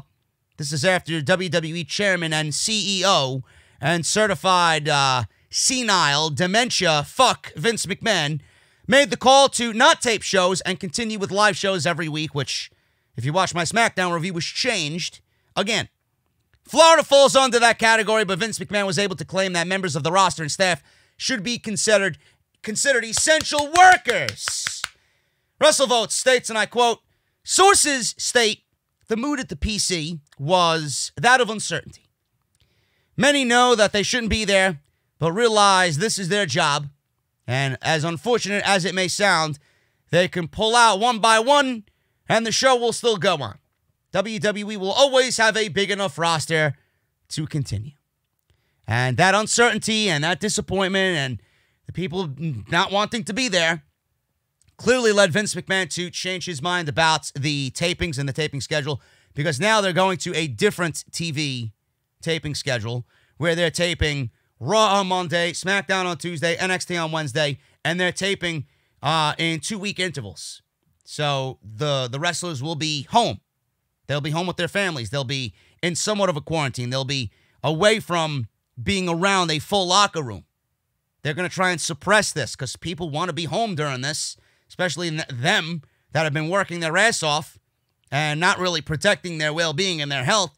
At least it'll give them the opportunity to be home and fly less into Orlando and just kind of eliminate all of that uncertainty and that fear just a little bit. So Vince had to do something, because with this decision to go live and then firing people and then the XFL going bankrupt and everybody just bringing the hammer down on Vince McMahon, the roster being upset, especially after Black Wednesday, he had to do something and show everybody, guys, I'm trying. I'm trying here. So that was a last-ditch effort for Vince McMahon following the Monday Night Raw tapings. Now, The Rock commented on WWE at the time on Monday, producing live television. He was in an Instagram live session. Most of the questions were non-wrestling related, but he did answer someone who asked him if he misses wrestling, and this was The Rock's response. I do miss wrestling. I love wrestling. I loved professional wrestling. I loved it. Here's what I loved about it. I loved creating with pro wrestlers that I had a great chemistry with, and the thing I missed most about professional wrestling was that I was just able to connect with an audience every night. Every night was just a showcase. I didn't give a shit about being, as many of you know, as you follow my career in wrestling, didn't give a shit about being the biggest guy, the strongest guy, the loudest guy, the toughest guy, the guy who won all the time, the guy who was the craziest and jumped off the top of a cage and moonsaults and all that shit. By the way, there's a purpose for those guys, and many of those guys are my friends. I just cared about connecting with an audience. That was really the most important thing for me, so I miss that part about pro wrestling, because there's nothing like it, and there's nothing like being able to listen to an audience. I love it. But I do miss that, yeah. But also, the wrestling business has changed really dramatically since I was in it. Not to say that it's changed for the worse or for the better. It's just different. I still follow it. I have a lot of love and respect for all the men and women who continue to put their bodies on the line. And by the way, it's crazy they're continuing to put their bodies on the line through this pandemic. They're still working hard and just wrestling and sweating on each other and just doing all of this, but all in the name of entertaining the fans, which I think is cool because wrestling has always had this adaptability to it that was always very cool. So I do miss wrestling, so thanks for asking me that. He also answered the question. Rock noticed a comment from Dana White on his feed. He said, Dana White, good to see you, my brother. Always. I've got nothing but love for you, man, and I feel for you, brother. I feel you with everything you're doing and going through. When you guys come back and when the company comes back and the velocity, every fight, they are going to be bangers. The moment I can, you know I'm going to be cage side and I'm going to be right there with you, Dana. Good to see you, brother. So that's that. So The Rock was very humbled, very humbling, you know, wasn't very overly cocky at all, never really is. And he was just, you know, in this mindset that it's crazy that they're still doing this. But, you know, he also said it in a way in which it was, he didn't believe it. He didn't believe that they had to do it, but they are doing it and they're still working hard and they're sweating on each other. And it's all in the name of entertaining fans because, you know, he loves the business and he knows the wrestling business has always been able to adapt no matter what. And he thought that was very cool. So that was The Rock's comments on that. So I figured I'd throw that in there just to kind of, you know, follow up with what WWE was going through with their feelings backstage, the wrestlers, the roster. You know, everybody's feeling backstage at the Raw tapings, having to be there, knowing that they didn't want to be there, but they had to be there because it's their job. Fans rip on WWE after the company releases a PSA on how fans can stay safe during the pandemic. This was absolutely laughable. WWE took a lot of heat this week on Twitter after they announced that they were teaming up with the Ad Council to release a PSA with Superstars explaining to fans how they can protect themselves and others during the... I was going to say it. I caught myself. During the CV pandemic. I don't want to get demonetized.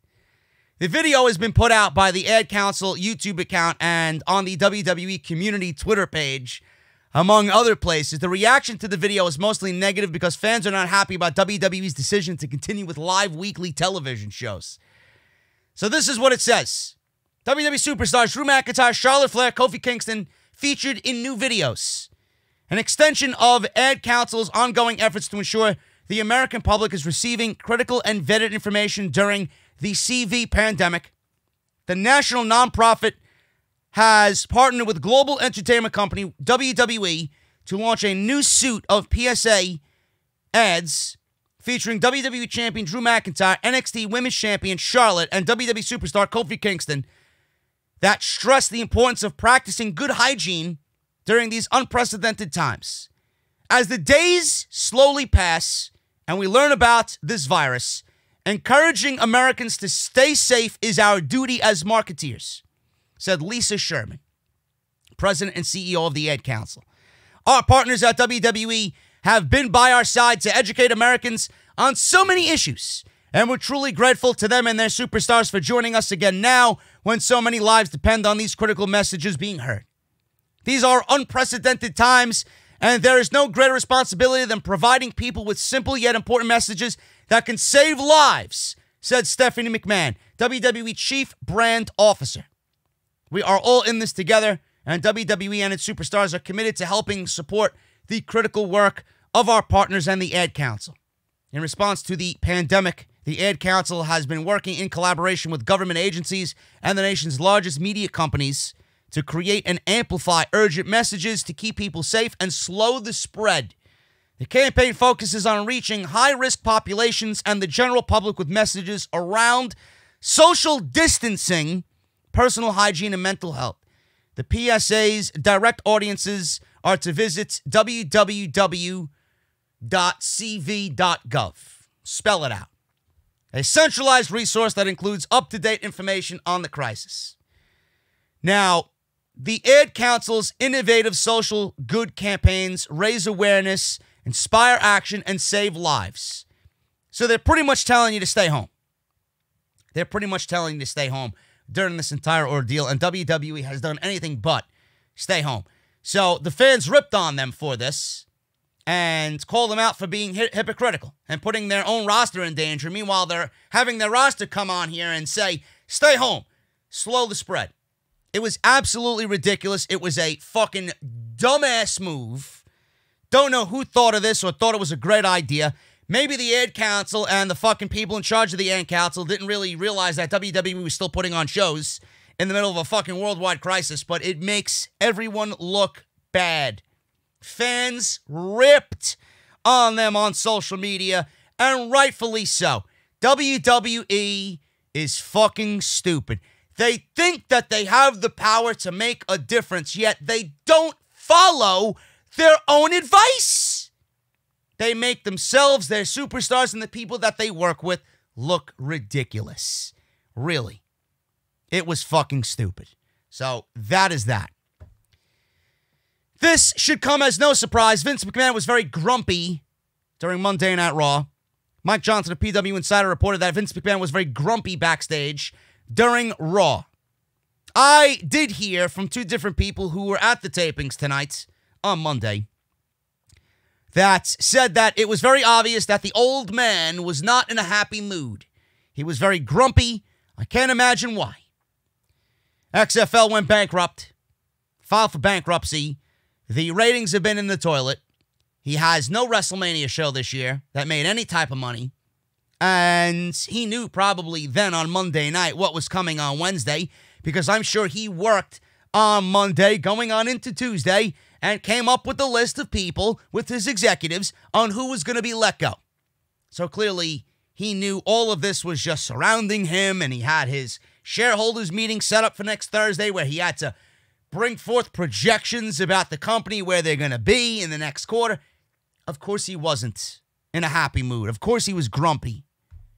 So yes, that is fucking logic. It's the logical way of thinking. You know, Vince McMahon might not be in a good mood today. He's never in a fucking good mood. Never. But he's in a worse mood now that he's no longer a billionaire like he was when the stock was at $100 a share. Now he's just a couple of $100 million millionaire. Give me a break. Of course he's not fucking in a good mood. Of course he's very grumpy. What did you expect? Some real sleuth-like investigation work there by Mike Johnson of PW Insider. WWE brought back a lot of agents for the Raw tapings. According to Mike Johnson of PW Insider Elite, he noted that several backstage producers and agents, including former WWE stars Kurt Angle and Jeff Jarrett, were brought back for the taping this week. Angle was one of the ones fired on Wednesday. There are a lot of the agents back this week who hadn't been on the road. They were just using Florida agents. I was told Jeff Jarrett was there last night on Monday. And I was told Kurt Angle was there.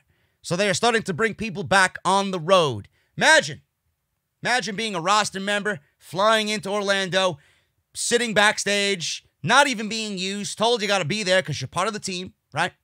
Imagine being Kurt Angle, who's got 5 or 6 kids at home with a wife, and he's got to fly into Orlando to help produce and agent the show, and then he was one of the ones let go to only fly back home, risking his health as a 50-year-old, going back home to his kids and his family and his wife.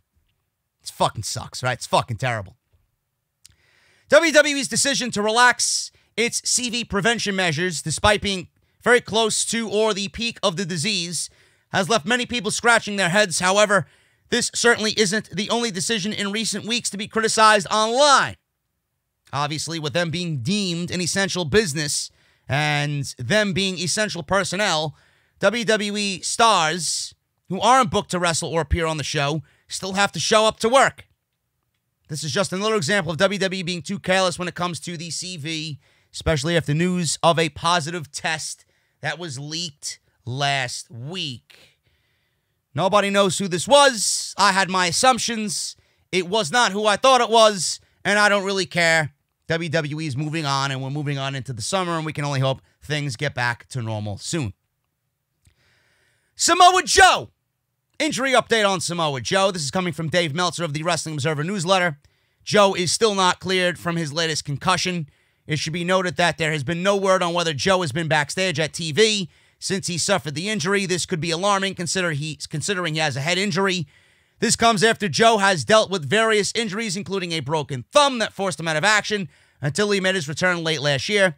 Back in January, Joe reportedly suffered a concussion that briefly kept him on the sidelines.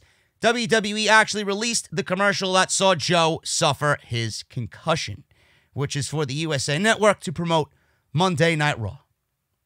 So it doesn't really matter if Joe is coming back or not. He should stay on the shelf, even if he is cleared to return, because what difference does it make? Seriously. Joe coming back to do what? Joe coming back to add what to the shows? Nothing. The storyline with Rollins and Owens is over. Joe missed his boat on that. He got hurt. Shouldn't have been hurt, but he got hurt. That storyline that he was involved in is now over. Joe coming back is not going to add to the show. Joe being off the show is not going to make the show any worse. Adding Joe to the show is not going to be beneficial for Joe or WWE. So leave him home in this time of quarantine. Let him be with his family. That's it. Let him come back when things are back to normal or closer back to normal. Samoa Joe should just be out. Even if he's cleared, stay home.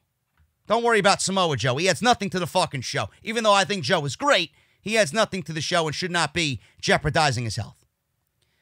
Vince McMahon is very impressed, apparently, with Asuka.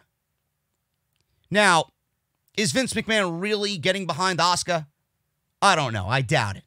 Or is Vince McMahon impressed with Asuka being a team player?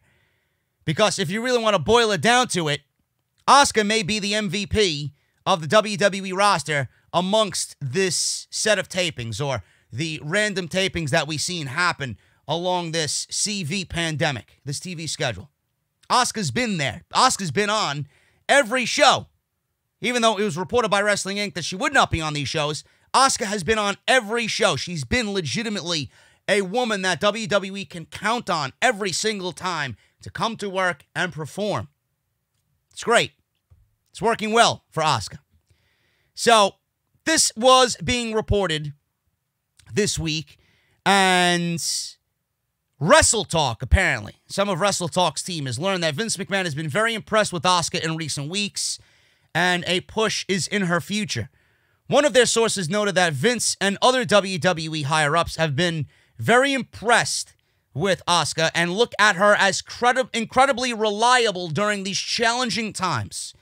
For those that haven't noticed, Asuka has wrestled 9 television matches since the beginning of last month across Raw, Smackdown, and WrestleMania, winning just over 55% of her matches. However, in pretty much every tag team match she has had, which constitutes 2 of her recent losses, Kairi Sane has been pinned.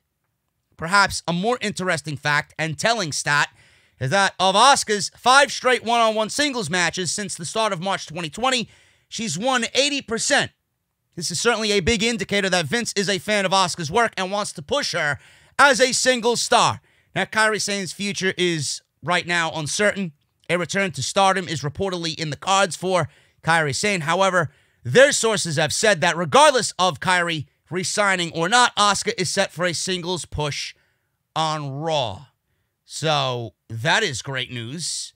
I think that's a long time coming. You know, it's amazing that Vince doesn't see how Asuka is normally, but in the middle of a pandemic and in the middle of a fucking no-fan show on Raw, and he sees her showing up to work, that's the one thing that he notices. He doesn't notice the in-ring work. He doesn't notice the character and how over she is with an actual audience. He now notices that she's showed up to work, has been ready to work, more so than a lot of people, has not changed attitude at all, and this is what's getting her a possible push on TV. It's kind of bizarre to me, because this should have been with Asuka 2 years ago, 3 years ago. And now it's supposedly finally happening. And even then, I don't even take that, you know, into a serious nature. I don't look at that as a serious thing at all. It's one of those things where I have to see it to believe it. I got to see her with a fucking championship around her waist before I see it, you know? But we do see Asuka really on TV a lot. She's the MVP of what's going on right now, especially in the women's division. And I got to see her win more, and I got to see maybe a title push, something with Asuka in title contention to actually be open to this being real. Because Vince could say this, and then tomorrow he can change his mind. We don't know. So Asuka, right now, according to the guys over at WrestleGeek, they're reporting that Asuka is in line for a push. So we'll see what happens with that. Paul Heyman is apparently responsible for Austin Theory's call-up to Raw. Now, Austin Theory was called up. He replaced Andrade. Andrade had a rib injury, which caused him to miss WrestleMania. Zelina Vega, per storyline, picked Austin Theory up from NXT to team with Garza against the Street Profits at WrestleMania. That really didn't amount to anything. It was fucking terrible. And Austin Theory, it was not known then if it was a one-time thing or if he was going back to NXT. Vince McMahon still is the obvious deciding factor on Raw, on SmackDown, in WWE. He had some help picking Austin Theory. According to Wrestling Observer Radio, Dave Meltzer explained that Austin Theory received a main roster call-up thanks to Paul Heyman. Now, Meltzer says this, and I quote, "This isn't Vince. This is definitely Heyman, and Austin Theory was brought up because they needed a guy for WrestleMania, and they were impressed enough. It is too early, way too early, but those are the breaks. They like the idea of a three-person stable with Zelina Vega, Andrade, Garza, and Austin Theory." Now, Austin Theory has a lot of potential, but he didn't spend a lot of time in NXT. Now he will be given a chance to learn even more in front of millions of WWE fans as a Raw superstar. WWE certainly placed him in a stable with enough talent around him that it's going to benefit him in the long run. I don't think that he should be on Raw. I don't think that they should have called him up. I think he needs to be in NXT. You know, a lot of those guys, they need to work on things coming from an Evolve or an MLW or any other independent promotion. You know, I don't like when they're thrown into the fire like that. I like when they are able to grow and mature. And from a fan standpoint, I like to watch them grow and mature. And you look back, you know, at a certain year and look at him in a certain way and then look at him grow over a year or a year and a half and see how much he's actually come into his own and learned and matured. I look at that as being one of the most beneficial things about watching pro wrestling. And now Austin Theory, we get to see him thrown into the fire on the main roster. Will they allow him to grow and mature? You know, I don't know. I don't think so. Will it be the same as if Triple H molding him and making him mature under the NXT banner? No, it's not. No, it's not. He's going to be amongst a hectic Monday Night Raw roster. He's going to be amongst a creative team and a creative direction that is very up and down, mostly down. There's not going to really be any solid plans for Austin Theory. He looks great.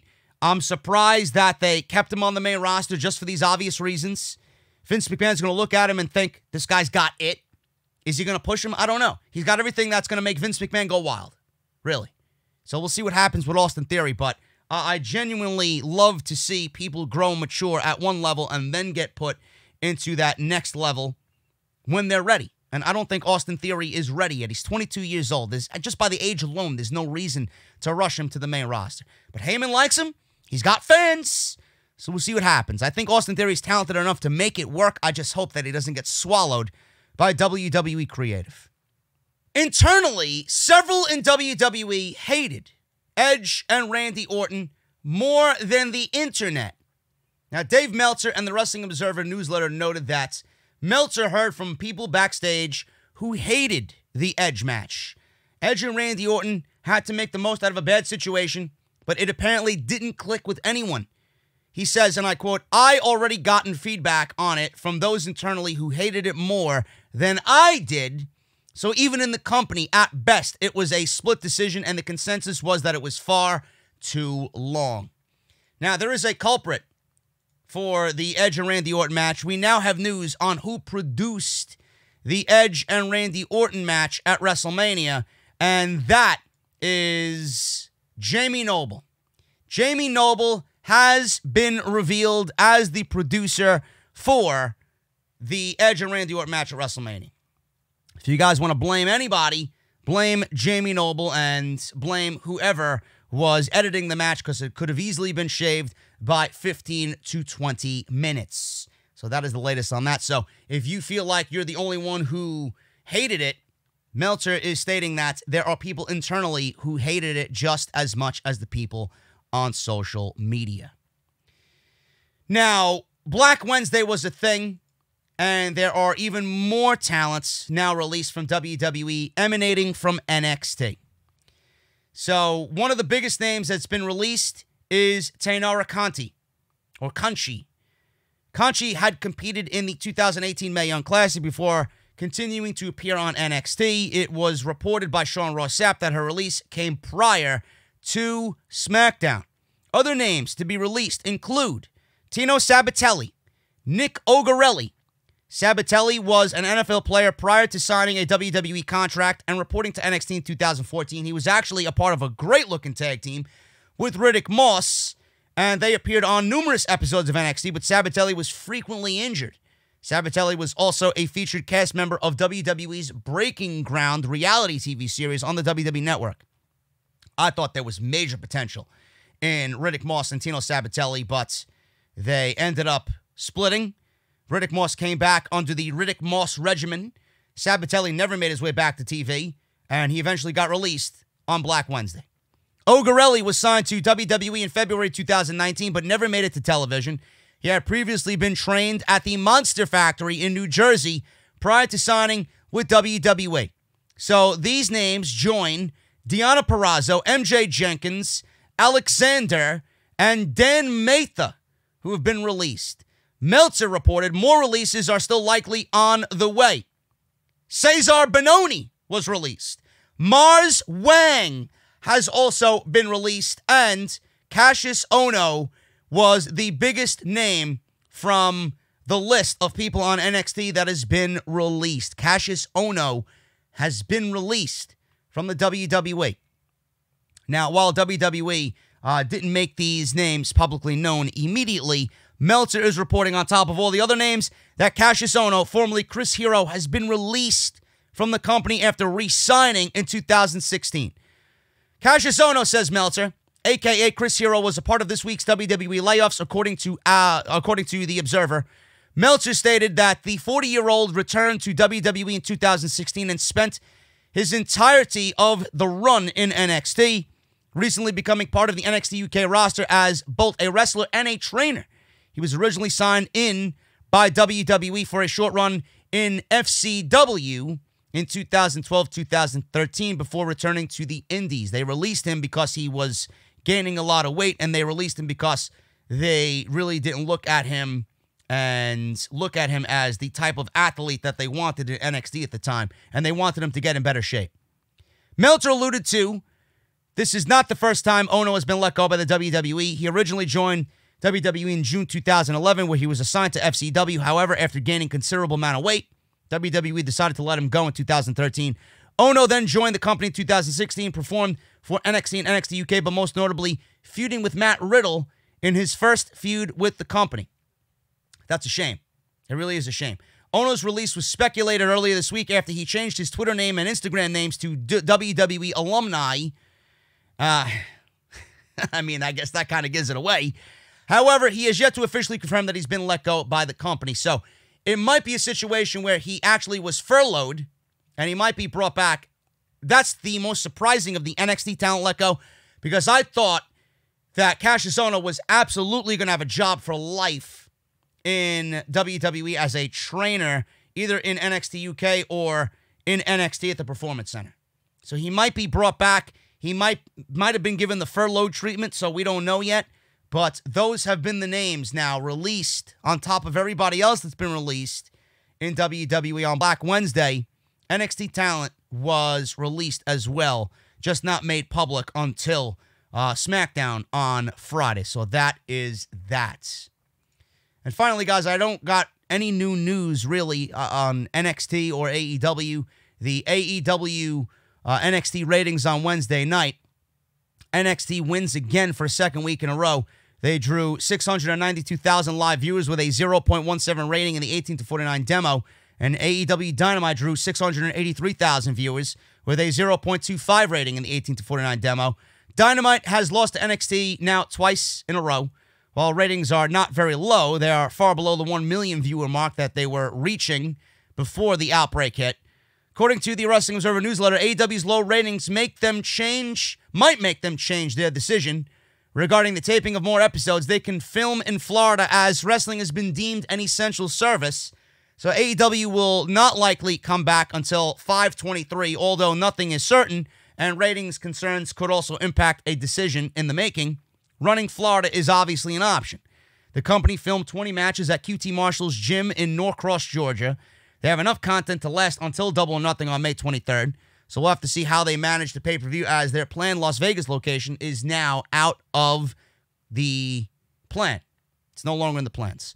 WWE aired another episode of NXT on USA Network this week. Very good show. However, the main event of the show did not feature the usual team of the Undisputed Era. If you guys noticed, Roderick Strong replaced Kyle O'Reilly in their match with the Broserweights, but Pete Dunne wasn't there either.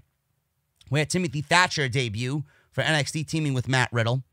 So that was that, but O'Reilly not being there obviously was because of the virus and the outbreak. He has a higher chance of complications from the outbreak because of him being diabetic, so he did not want to take the risk and decided not to work the show. Wrestling Observer noted that O'Reilly did not work the episode due to the risks. The Undisputed Era weren't able to win the NXT Tag Team titles from Matt Riddle and replacement Timothy Thatcher. And if you're wondering about Pete Dunne, he can't travel, so he's stuck in the United Kingdom. So that's that. And finally, guys, Killer Kross debuted on NXT TV. They have given him a new name. He is feuding with Tommaso Ciampa. He will now be going by the name of Karrion Kross. This is based on new merchandise that was seen on WWE.com. It looks like Kross will be known as Karrion Kross. Before said and done, I think it will just be Kross, to be honest with you. At the end of this week's episode of NXT, Ciampa said his feud with Johnny Gargano has ended. The show closed with Kross blindsiding Ciampa and leaving him laying.